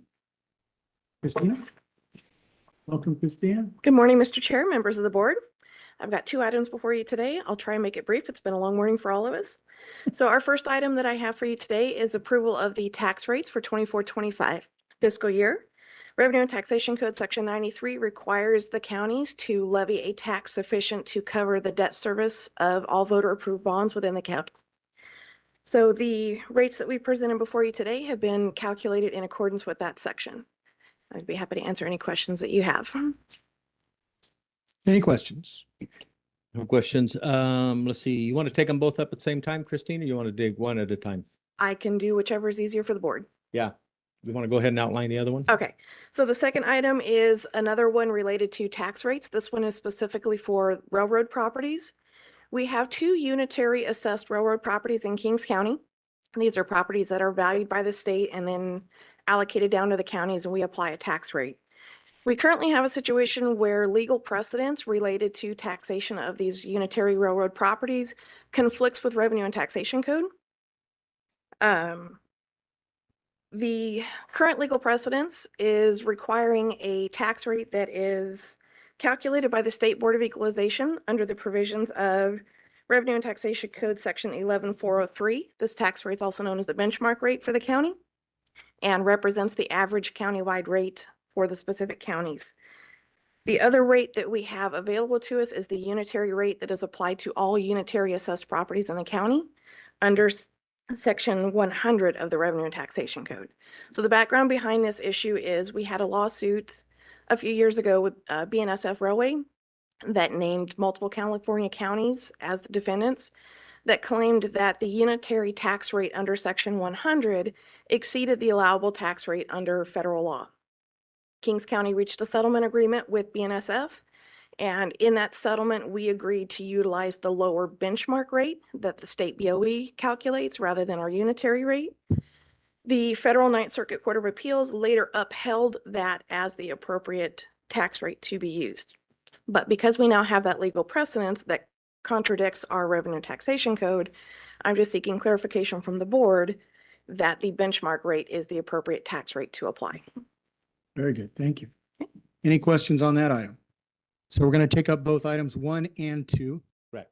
All right, we have a motion to approve. So move. All right, Supervisor Fagundes, second. Supervisor Neves, Madam Clerk? Joe Nevs, Yes. Richard Valley, Aye. Rusty Robinson. Yes. Richard Fagundes. Yes. Thank you. All right, thank you.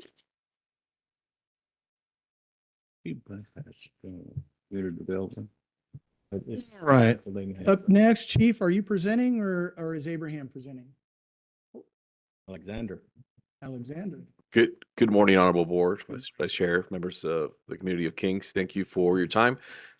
Today, before we start and request your proclamation, I want to thank all the men and women that are currently out there serving. And Alex will be presenting in lieu of Abraham, who's out sick today. But Alex is also a veteran, so veteran, thank you, Alex, for your services as well. So I'll turn it over to Alex for presentation. Thank you, Chief. I'm going to smash two presentations into one in a deference to everybody's time, so bear with me here. Good afternoon. My name is Alexander Mena, and I'm the Emergency Services Coordinator for the Kings County Office of Emergency Services. I am here today to request that you approve the item before you, which proclaims September 2024 as National Preparedness Month for the County of Kings. The Federal Emergency Management Agency has designated September as a National Preparedness Month to encourage Americans to take steps to prepare for emergencies at home and in businesses, schools, and in their communities. The County of Kings is vulnerable to a range of natural and human-caused disasters, including floods, earthquakes, as well as various agricultural and public health emergencies, which can strike suddenly and impact lives, property, and the economy. The Kings County Office of Emergency Services leads efforts to coordinate emergency preparedness, response, and recovery in collaboration with local, state, and federal partners. Emergency preparedness is essential to building resilient communities, ensuring that individuals, families, and businesses have the tools and knowledge to respond to and recover from disasters is critical. Preparing for emergencies is a shared responsibility. Everyone should take action to create a plan, build an emergency kit, and to stay informed to protect themselves and their families during all types of emergencies. For tips on how to do this and to stay informed on how to protect themselves and their families, visit the American Red Cross, Cal OES, the FEMA website, and kingsoes.com, which we're transitioning to the county website as of now. So we're working on that project with coming under fire. In the meantime, here's some tips that everybody can do in everybody's home that we recommend. Store 1 gallon of water per person per day for 3 days. Build a disaster kit to include a battery or hand crank radio, flashlight, extra batteries, first aid kit, extra clothing, blankets, and personal hygiene items. Make a list of emergency phone numbers and copies of important documents such as your photo ID, social security card, etc. Make a map of potential neighborhood escape routes and create a list of meeting locations for you and your family. And probably my most important, regularly update the plan and I update the items and refresh the items. If the last time you updated your plan was when you thought the Mayan calendar was ending in 2016, or the last time you went through your emergency supplies was COVID, you might want to go and cycle through some of that. Or if your meeting place was like 12th in Houston and there's some new houses there since 2014, you might need to reevaluate that. The Kings County Office of Emergency Services will increasing outreach activities from September actually into October. These events will engage the community and promote greater emergency preparedness and resiliency. The scheduled events that we will be doing is the Kings County Commission on Aging's Carnival, the last Thursday night farmers market in Hanford in September, the last Thursday one in September, the Lily of the Valley Community Preparedness Outreach Event in October, and the KCAO Domestic Violence Awareness Walk and Resource Fair. We are also excited to officially announce the return of the Kings County Public Safety Event, which will take place on October 24th from 5 to 7 in the Kettleman City Park. If your organization, whether public or private, would like the Kings County Office of Emergency Services there to hand out information and to talk about emergency preparedness, you can contact myself or Abraham Valencia, and we'll be more than happy to be at your event. In closing, the Kings County Office of Emergency Services want to commend and recognize all emergency responders, volunteer, community organizations, and citizens who work tirelessly to enhance the preparedness of our county. Their efforts to help build a safer, more resilient community for all should be commended. We respectfully ask the board to approve the proclamation of September 2024 as National Preparedness Month for the County of Kings. I'm happy to answer any questions. Very good. Thank you. I think we used to call them preppers, but nowadays it just falls under being responsive. Time has changed. All right. Very good. Any questions? Should our plan also include going to Costco and buying up all the toilet paper? No comment on that one. What branch did you serve in? Army, 8 years. Good for you. Thank you for your service. Thank you, sir. Mr. Chairman, I'm happy to make a motion as recommended to adopt the resolution. Very good. Supervisor Valley, do I have a second? Supervisor Fagundes. Very good. Madam Clerk? Joe Nevs. Yes. Richard Valley. Aye. Rusty Robinson. Yes. Richard Fagundes. Yes. Thank you, sirs. Thank you. Okay, now, this item now is now pulled, is that correct? Item number one. No, item number one, let's see. Number one's still good. Okay, hello, welcome. Good morning, members of the board. Ashley Hernandez, Personal Analyst with the Human Resource Department. I'm here today to recommend that the board authorize the Human Resources Director and designated staff to sign a successor agreement with the Probation Officers Association. The county's agreement with the Kings County Probation Officers Association, POA, expired June 30th, 2024. Negotiations began in May 2024 and have been conducted in good faith. A successor agreement was reached between the parties for a term beginning July 1st, 2024 and ending June 30th, 2026. The memorandum of understanding was updated to incorporate salaries in accordance with the salary recommendations from the Coffin Associates Classification and Compensation Study. The salary recommendations vary based on classifications. The salary increase is effective September 2nd, 2024, pay period 19/2024. Additionally, employees will receive a 2.0 range, approximately 2% salary increase effective December 9th, 2024, pay period 26/2024, and a 1.0 range increase, approximately 1%, effective July 7th, 2025, pay period 15/2025. County contributions for health insurance premiums were updated to reflect the new rates that went into effect July 1st, 2024. During the term of this agreement, the increases in the health insurance premium amounts will continue to be shared equally between the employer and employer, with both the county and employees having an equal percentage applied to their shares. Additional benefits were added to the agreement, including a total of 52 hours of paid closure time for the calendar year 2024 and a total of 36 hours of paid closure time for calendar year 2025. The maximum amount of accrued compensatory time was increased from 80 hours to 110 hours. The annual uniform allowance was increased from $650 to $750. The deferred compensation match was increased from $1,200 to $1,500 per calendar year. Lastly, longevity pay was modified from a single tier of 3% at 10 years to a multi-tier, which includes 2% for employees who have completed 5 years of continuous full-time service, 1,400 service hours, and 5% for employees who have completed 10 years of continuous full-time service, 2,800 service hours in allocated positions. Updates incorporated all modifications previously agreed to, as well as minor wording updates and other negotiated non-economic changes. The total cost of the implementation, of the salary increases, uniform allowances, deferred compensation, and longevity pay is approximately $560,250 for the remainder of the fiscal year. The agreement was ratified by the association, and I recommend that the board authorize the Human Resource Director and designated staff to sign the accessor agreement with the Probation Officers Association. If you have any questions, I'd be happy to address them. Do we have any questions? All right. Move as presented, Mr. Chair. Supervisor Neves, Supervisor Fagundes, second. Madam Clerk? Joe Nevs, Yes. Richard Valley, All right. Rusty Robinson. Yes. Richard Fagundes. Yes. All right, thank you. Thank I'd also like to thank the association and administration. Thank you. Thank you. Mr. Vice Chair, I would just like to ask if I could take a 5-minute break. I'd just like to consider a quick action item to see if we can move forward with it. Understood. All right. So we'll take a quick break and we will be back here. It's 10:43 now, so around 10:48.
Okay, we are back. And we're going to go on to administration, and I believe Veronica is going to present to us.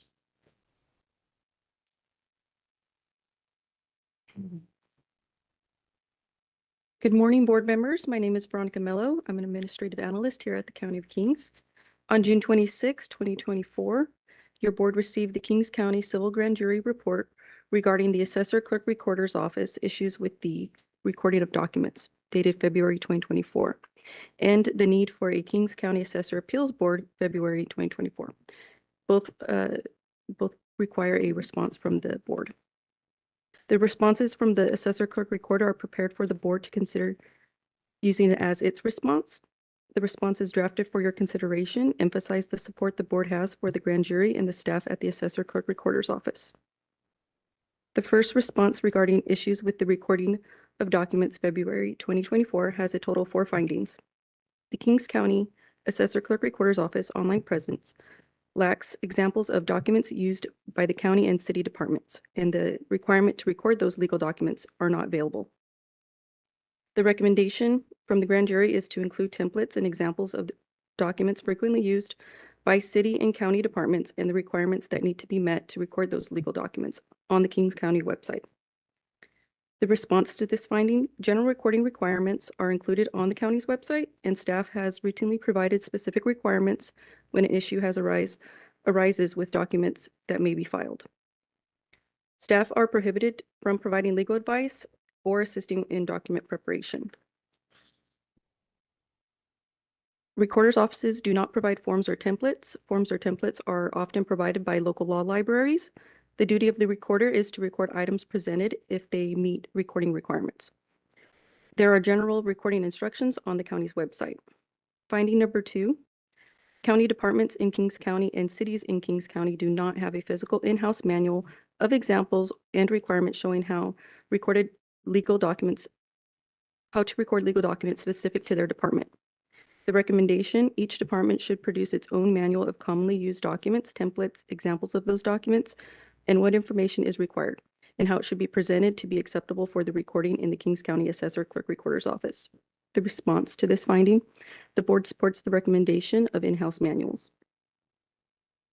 Finding number 3, communication between the Kings County Assessor Clerk Recorder's Office, county departments, and the departments of the 4 incorporated cities in Kings County could be improved as to the recording of documents because the requirements seemingly change frequently. Recommendation, an emphasis should be placed on the importance of frequent communication by both County of Kings departments, city departments, and the Assessor Clerk Recorder's Office. The response to this finding, this is a good recommendation regarding the communication. There are laws and rules that are updated annually, but many requirements remain consistent. Finding number 4, documents presented for recording are treated inconsistently. The recommendation, the Kings County Assessor Clerk Recorder's Office should conduct a more frequent training of personnel to provide consistent, uniform information in service to county and city departments in Kings County. The drafted response, staff in the Clerk Recorder's Office receive ongoing training. Each employee receives several months of one-on-one training when hired, and there are continuing weekly training sessions to discuss any unusual occurrences. They also receive weekly updates and discussions from the County's Recorders Association of California. In addition, up to 2 members of the office are sent to new law training in Sacramento each year. The education they receive is brought back and reviewed with the rest of the clerk recorder staff. When a document is rejected by staff, a yellow form is given to this that states the reason the document was rejected. The most common reason for recording rejection is lack of required signature on a document or map. While this is an inconvenience, it's unfortunate, but staff cannot record without an original signature. Thank you for your consideration of this response to the grand jury report titled Issues with the Recording of Documents dated February 2024. The next response is drafted for the report on the need for a Kings County Assessor Appeals Board February 2024. There are 5 findings and related recommendations that states the Kings County Board of Supervisors should consider their available operational choices for the County of Kings when it comes to handling assessment appeals These include A, create a professional assessment appeals board, B, create a hearing officer program, C, mandate the same training for the Kings County Board of Supervisors, sitting as the Board of Equalization that is required by law of an assessment appeals board. This concern is significant due to the unique nature of each appeal hearing and the complexities involved when the Board of Supervisors acts as the Board of Equalization. Typically, the County Board of Equalization applies careful analysis to reach decisions during appeal hearings. As mentioned in the report, board members often face a challenging choice between upholding assessed values that benefit county services or supporting their constituents' position. Both perspectives have merit, but a decision must be made. Topics such as appraisal techniques, valuation and depreciation methods, case law, applied factors, specific terminology, and classifications are familiar to the assessor's office and tax agents, but may not be well known to the board members deciding appeals. Providing training or education could offer a foundational basis to aid in making complex decisions. This is why eligibility requirements and mandated training for the assessment appeals boards are considered important. While training is not required, it is recommended for a board member to stay up to date on significant changes in property tax law.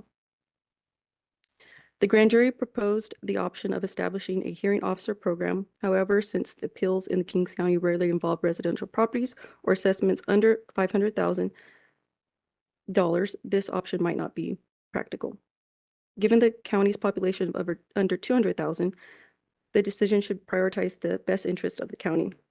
Thank you for considering this response to the grand jury's report titled "The Need for a Kings County Assessor Appeals Board," dated February 2024. That concludes all findings, recommendations, drafted responses for consideration by your board. An official response is due to the court by Tuesday, September 24, 2024.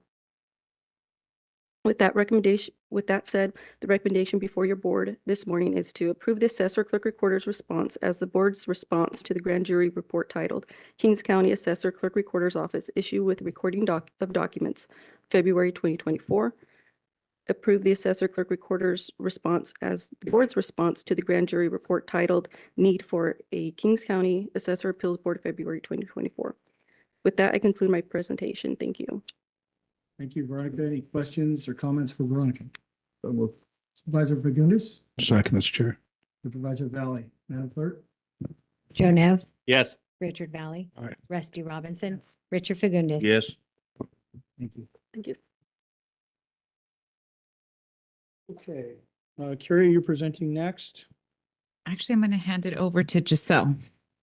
Giselle. Good morning, Mr. Vice Chairman, members of the board. Giselle Coit, Administrative Analyst, Kings County Administration. This morning, I'm requesting the board's approval of the agreement with Civic Plus for the implementation of a comprehensive agenda and meeting management software system. The clerk of the board and administration are responsible for managing the agenda development, minute preparation, and document processing for board meetings. Currently, this process is done manually, involving in the preparation of agenda items in both paper and electronic formats. To improve efficiency and streamline workflows, the county plans to implement a new software system for the agenda process. The agenda and meeting management software system will automate document preparation and distribution while enhancing both public and departmental access to meeting materials. In 2023, the county issued a request for proposal to find a vendor capable of providing these services. After a thorough evaluation, Civic Plus was selected as the recommended vendor. The agreement with Civic Plus would commence upon execution on September 10th, 2024 through September 1st, 2025, with an option to extend for up to 2 additional one-year terms by mutual consent. This agreement will have no fiscal impact on the county's general fund, as the $17,008 for this agreement will be paid for from the county's American Rescue Plan Act allocation. With that, the recommendation before your board is to approve the agreement with Civic Plus to provide a comprehensive agenda management software system effective September 10th, 2024 through September 1st, 2025. That concludes my presentation. I'm happy to answer any questions you may have. And at this time, I would like to introduce Gabby Bond-Unruh, Account Executive, joining us via WebEx this morning on behalf of Civic Plus. If you have any questions or comments for her as well. Thank you very much. Any questions? Just one. Madam Clerk, does this work for you? Is this what you like? It does. I am so happy. It's been a year since we did the RFP, so I'm happy this is finally getting to the board. Okay. And Gabby, I think, was having issues getting online earlier, so I'm not sure if she was able to, but our rep from Civic Plus has been working with us all along. Okay, I'll entertain a motion. So move, Mr. Chair. Supervisor Net. Supervisor Fagundes. Very good. Madam Clerk. Joe Nevs. Yes. Richard Valley. All right. Rusty Robinson. Yes. Richard Fagundes. Good. Thank you. All right. Mr. Vice Chair, so before we conclude, HR is actually going to present the item that's before you from HR. One moment, Vice Chair, Gabby was online. I didn't realize she had her hand raised. Oh, very good. Hi, Gabby, welcome. Hi, I was just saying hello. Thank you for your time. Floor is yours if you'd like. No, I just wanted to thank you for Can't your. hear you, I'm sorry. Oh, you can't hear me. Is this better? Let's go with another company. She's laughing. She can hear us. Already passed. Ryan, is it her side or our side or? The Probably, mic is on their side. Okay, probably me. maybe the mic's off. Can you hear? Now the mic's off. Testing. 1, 2, 3. No, still No. can't hear you. Oh, wow. I apologize. One more thing, one more try. Okay, Brian, you ready? Try it one We're more go- we're time. gonna- Okay, try And- one more time. Go. Was that better? No, it's Some- not happening today. Michelle That's can hear. okay. it. can hear the. So it's something it's on our end. Yeah, I'm sorry. It appears to be on our side. We apologize. No worries. No worries at all. All right, very good. Just make Catherine happy. That's all I ask. Madam CAO, you're up. Sorry, Mr. Vice Chair. We were just trying to do some items with the agenda item. Carolyn, are you going to make a presentation? Since there was no vote on the agenda item C1, I'd ask to bring that back if I could as an item to speak on today. I have been speaking with Jose Segala, who is the association president, who is also in communication with some of the road maintenance workers who are on the steward level. They have support of this. They've completely ratified this. They have an interest of the whole membership getting the increases as they have ratified. So they are asking either for a special meeting or for me to bring it back today to get approval. As a legal matter, I think that it is agendized item. There was no vote taken on it. There was not even a motion made. I think it still could be considered ripe for discussion today if the board wants to bring that back for additional discussion at today's meeting. All out discussion. Gentlemen? Mr. Chair, I think that the initial concerns, at least the ones that I had, was I don't feel like they've been addressed, because what I'm hearing is simply I get that the majority wants to pass this because it's holding up the pay raises, but I don't feel that if everyone was fine with this, then their supervisor would have been standing here out of breath, running back and forth to the podium today. And so with that, I would ask that we just leave it as it was, and we give this time, just bring it back next week and get back to the bargaining table. That's the right procedure, and that that the board would have something more concrete to have confidence that these workers that spoke up were taken care of. I still don't feel that is taking place. Mr. Chair, Supervisor. since we do have a meeting this afternoon at 2:00, I think we should just leave it open. That will give staff a little bit more time. And if during the Board of Equalization meeting scheduled at 2, if we can keep this meeting open, and if they can make sure that everyone is okay with because I'll be honest with you, I still have a problem with the title changes. Old fashioned. I like the way it operated in the past. I understand these are new times and new people and new consequences. But I just see a very diversified staff with multiple skills that we're not totally in agreement with. And so I have no problem in giving them another 3 hours or so, just to confirm, just to make sure everyone, and I still think people are not going to be happy because, just simply because of the title change. And if we could, if part of it is just not change the titles and keep the way we are operating now, because there is kind of a succession planning in the way the system is currently. And I don't see the succession planning, I'll be honest with you, in the proposed plan. And I think that's where I lose confidence in the presentation. And so even in the next 2 or 3 hours, if staff could convince me that the succession planning is part of under consideration, because there are many different departments on this campus that we have always criticized for not having succession planning. And this is one that I think the succession planning is in place, has been working, has been functional, and I just hate to disrupt that. And just to be clear, are you referring specifically to the road maintenance series or? Are you Correct. Road maintenance series. So I can actually address that now if you'd like. Yeah. So one of the things that were developed out of this, and it wasn't something we were looking at in the beginning, was that the road maintenance worker series was a 1, 2, 3, and a 4. Correct. The 4 was recommended to be a senior, and the 3 was recommended to be incorporated into the 2.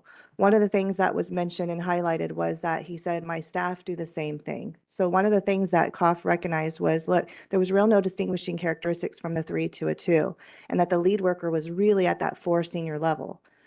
In discussions, what we realized though is that the senior, we had put a Class A driver's license requirement on it. And so what we decided when we were looking at the 3 reclassifications, I think there's a total of 7. 3 of them already had their Class A's. So we recommended that those get reclassified upward to a senior. The other 4 were recommended to a reclassification downward to a 2 level. During the discussions, there was concerns about the way that the work is being distributed, the work that's done by a senior. And the department and HR felt this does establish a better succession plan, because rather than having 1 senior, we now have 4. And there's more people, more seniors to go out and lead the crews when they have assignments out in the field. I know there was a lot of issues of concerns of safety. Well, having a lead worker out there to ensure the safety of the workers is a great thing. I think there was concerns from some of the 2s being, or the 3s being downward classified, that they felt like, hey, I want to be considered as a senior, but they understood that the Class A was required. So then part of the negotiation process was to provide an additional step advancement to those, which is part of the Silander agreement, that language is included in there. So they were in agreement with that. And, you know, I think that's a lot of the communication we had both ways, going back and forth from management as well as, and I specifically did talk to Dwayne Cooper as well as Dominic Taberski. I know Dwayne at first was not keen on losing the 3 level.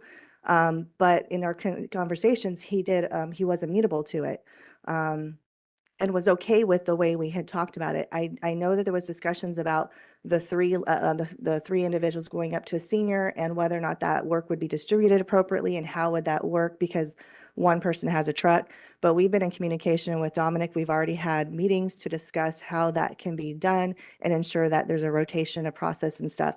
So it is going to be an organizational change, but I think, you know, based on from what I can tell from the steward who is on the road maintenance worker negotiations, they were, you know, amenable to what we've discussed and how we were moving forward with it.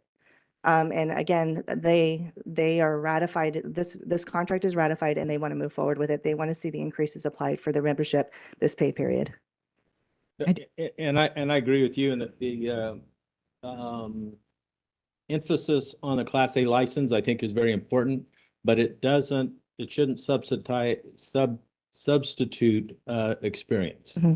And while I agree with you to that point, I think a Class A license should be treated as post-training because that's an enhancement to somebody's skill level. But I'm not sure that it should be a substitute for experience. So in discussions with the department, we relied on the Class A license and the fact that that means that the seniors can handle any assignment and Correct, can lead absolutely. any assignment.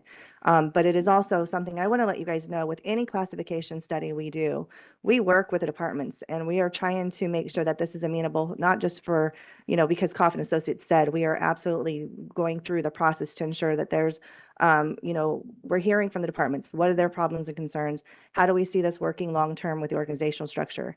If we get down 6 months from now and we have to renegotiate this and talk about it, I'm absolutely open to that.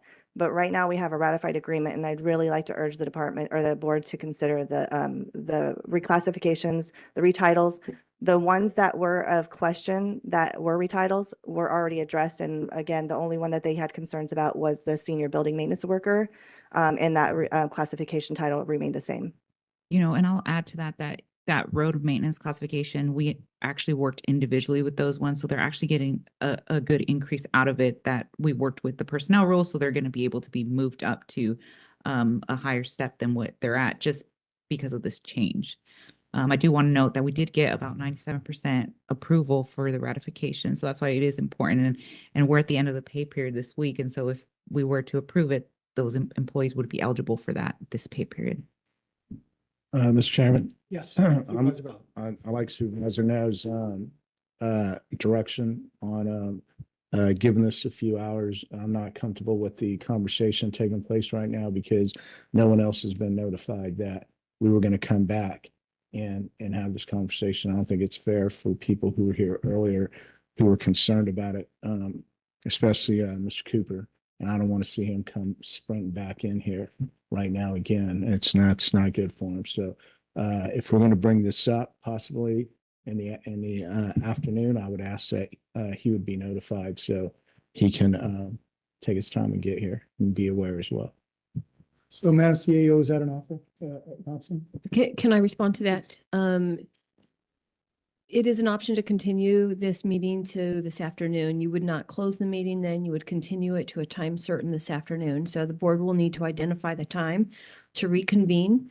But so long as they do, and I would suggest it be by a vote of the board to continue this matter to this afternoon, I think you're okay.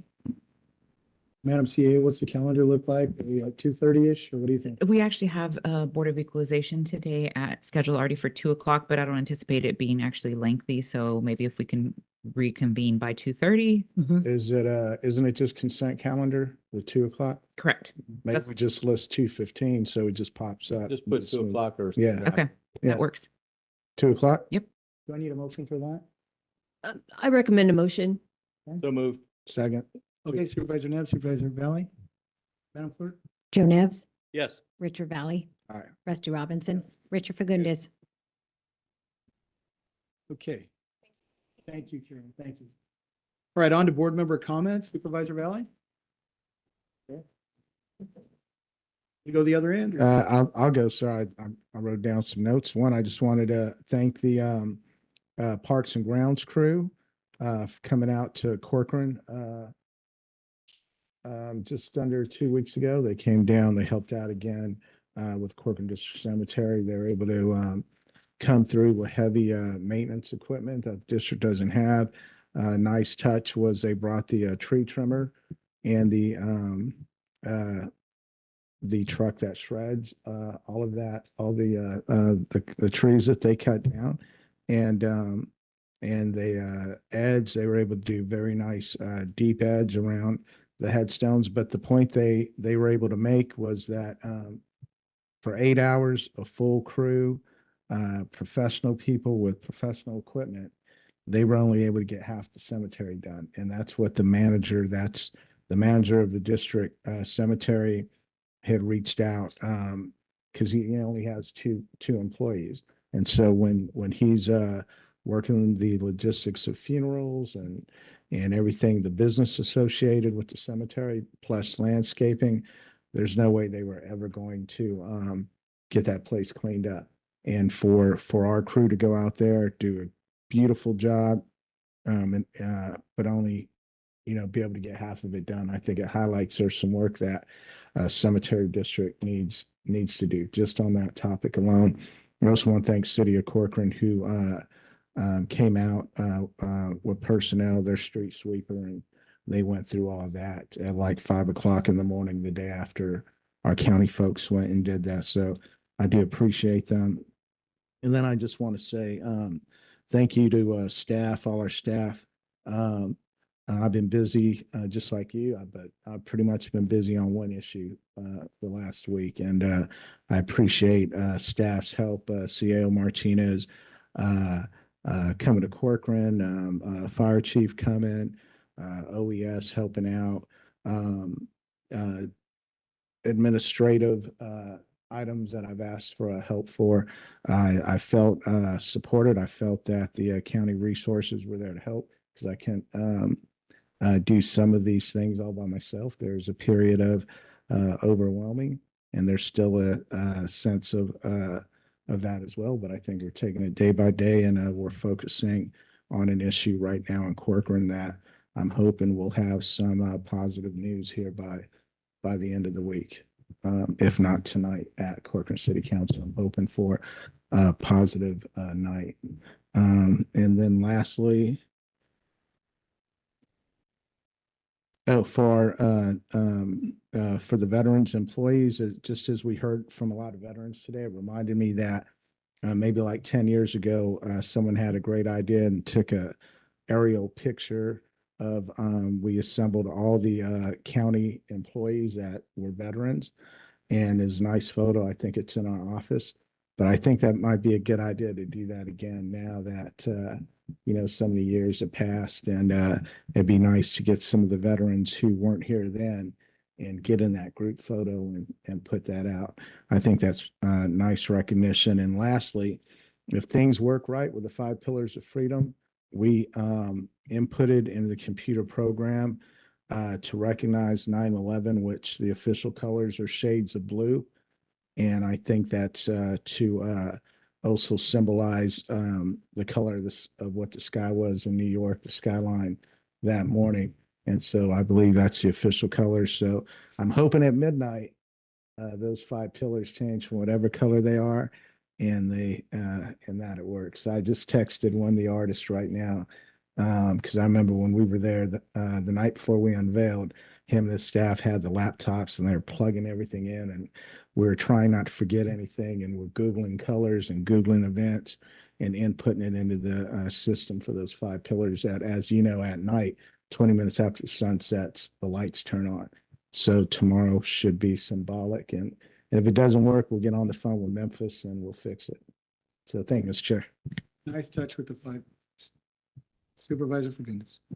Well, not much, but Saturday, I went down to the chili cook-off and walked through that. The only thing you can get down there is heartburn. But boy, I tell you what, there was a lot of good participants down there.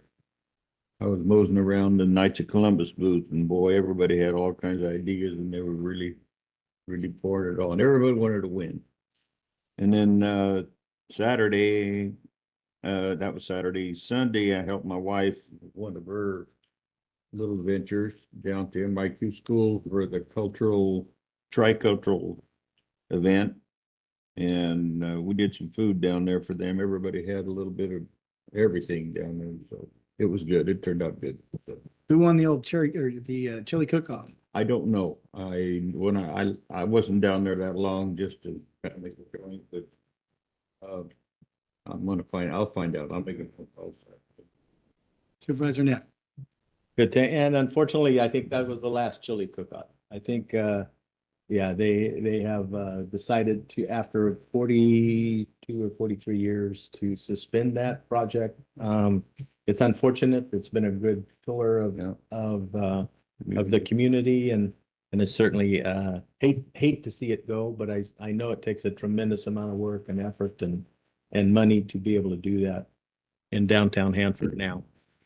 For me, the CART meeting was held on the 28th, where the board held a public hearing to receive small business goals and fiscal years 25 through 27.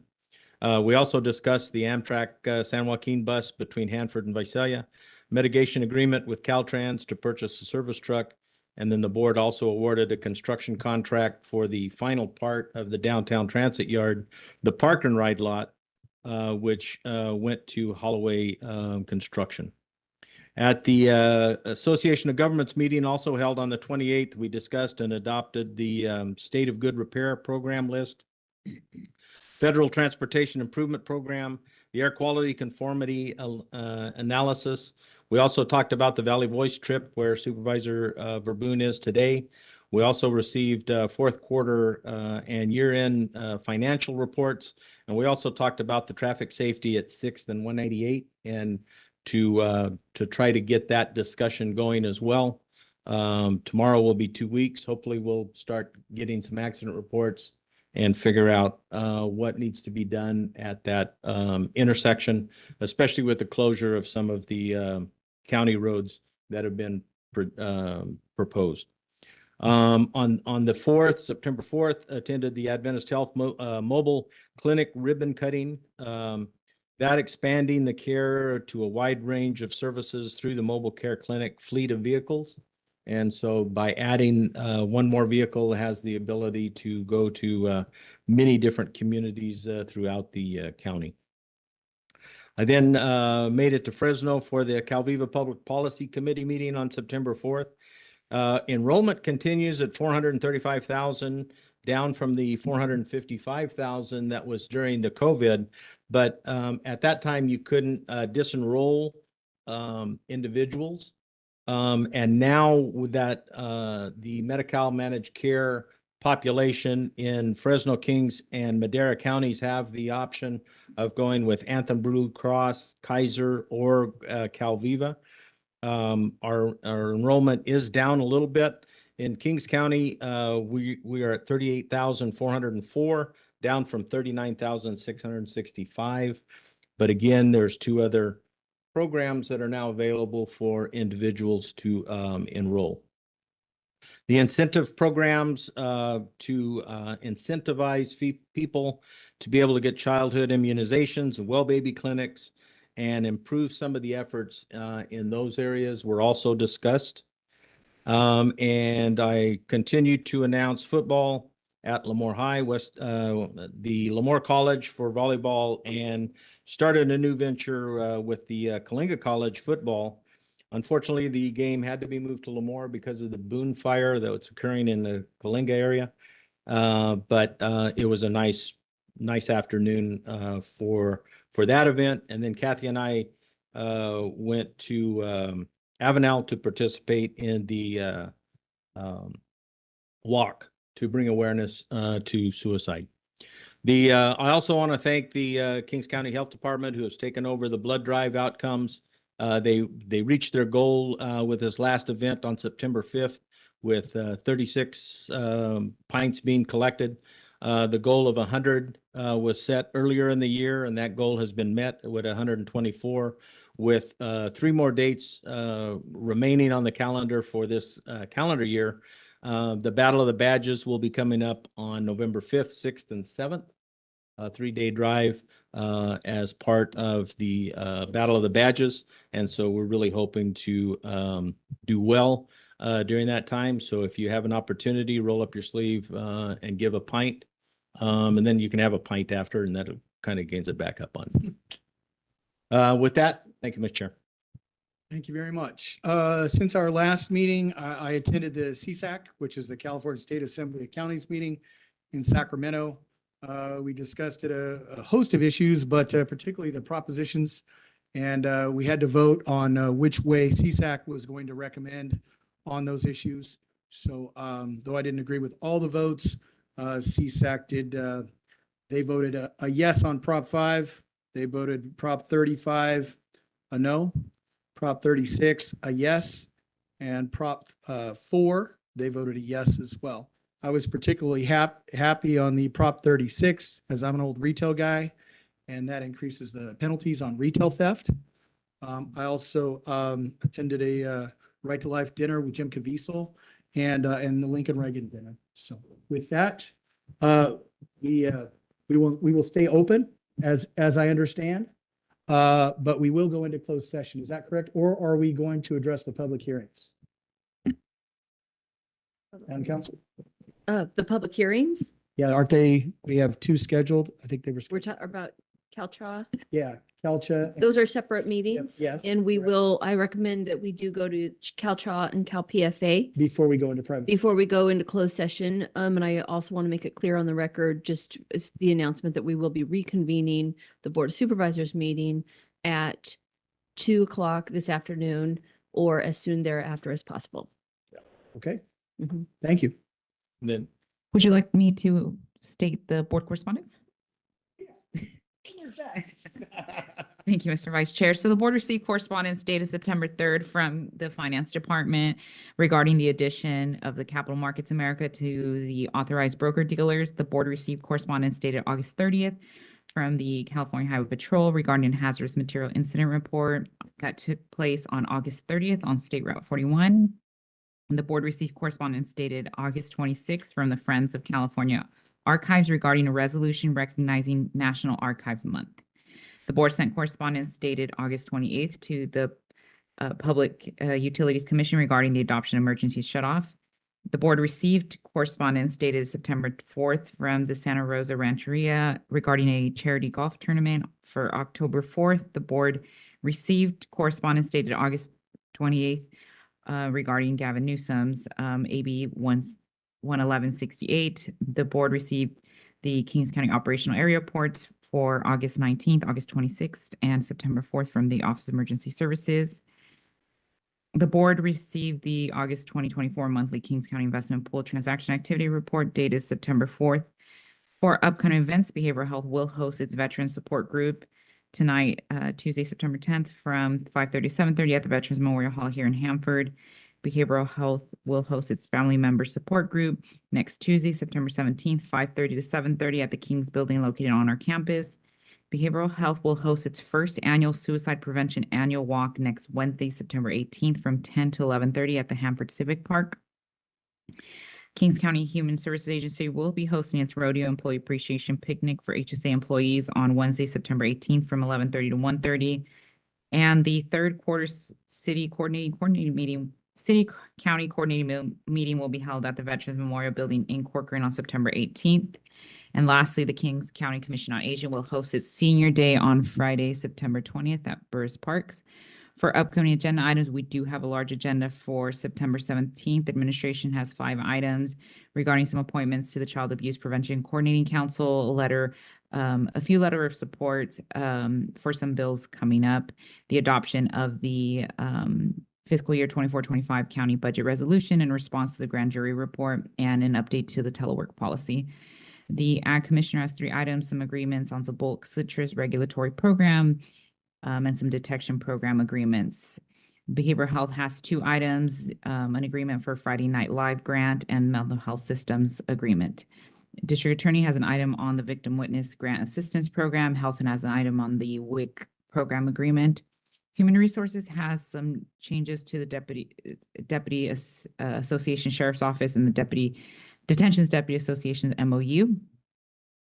For ratification, HSA has an item for Project Home Key Sunrise ownership transfer resolution to KCAO. JTO has an items on Good Jobs Works for Tulare County Workforce Investment Board, and Public Works has 5 items, some various items regarding the fire station remodel, the bridge maintenance prevention program, and amendment to the TDR agreement for the Sheriff Evidence Storage Building. That concludes my report. Thank you. Wow. Yes, that was a lot. All right, thank you. We will go into a closed session. Well, I guess. The Board of Supervisors will move into closed session. However, it's my understanding that prior to actually convening into closed session, CalCha and CalPFA will hold their regularly scheduled meetings.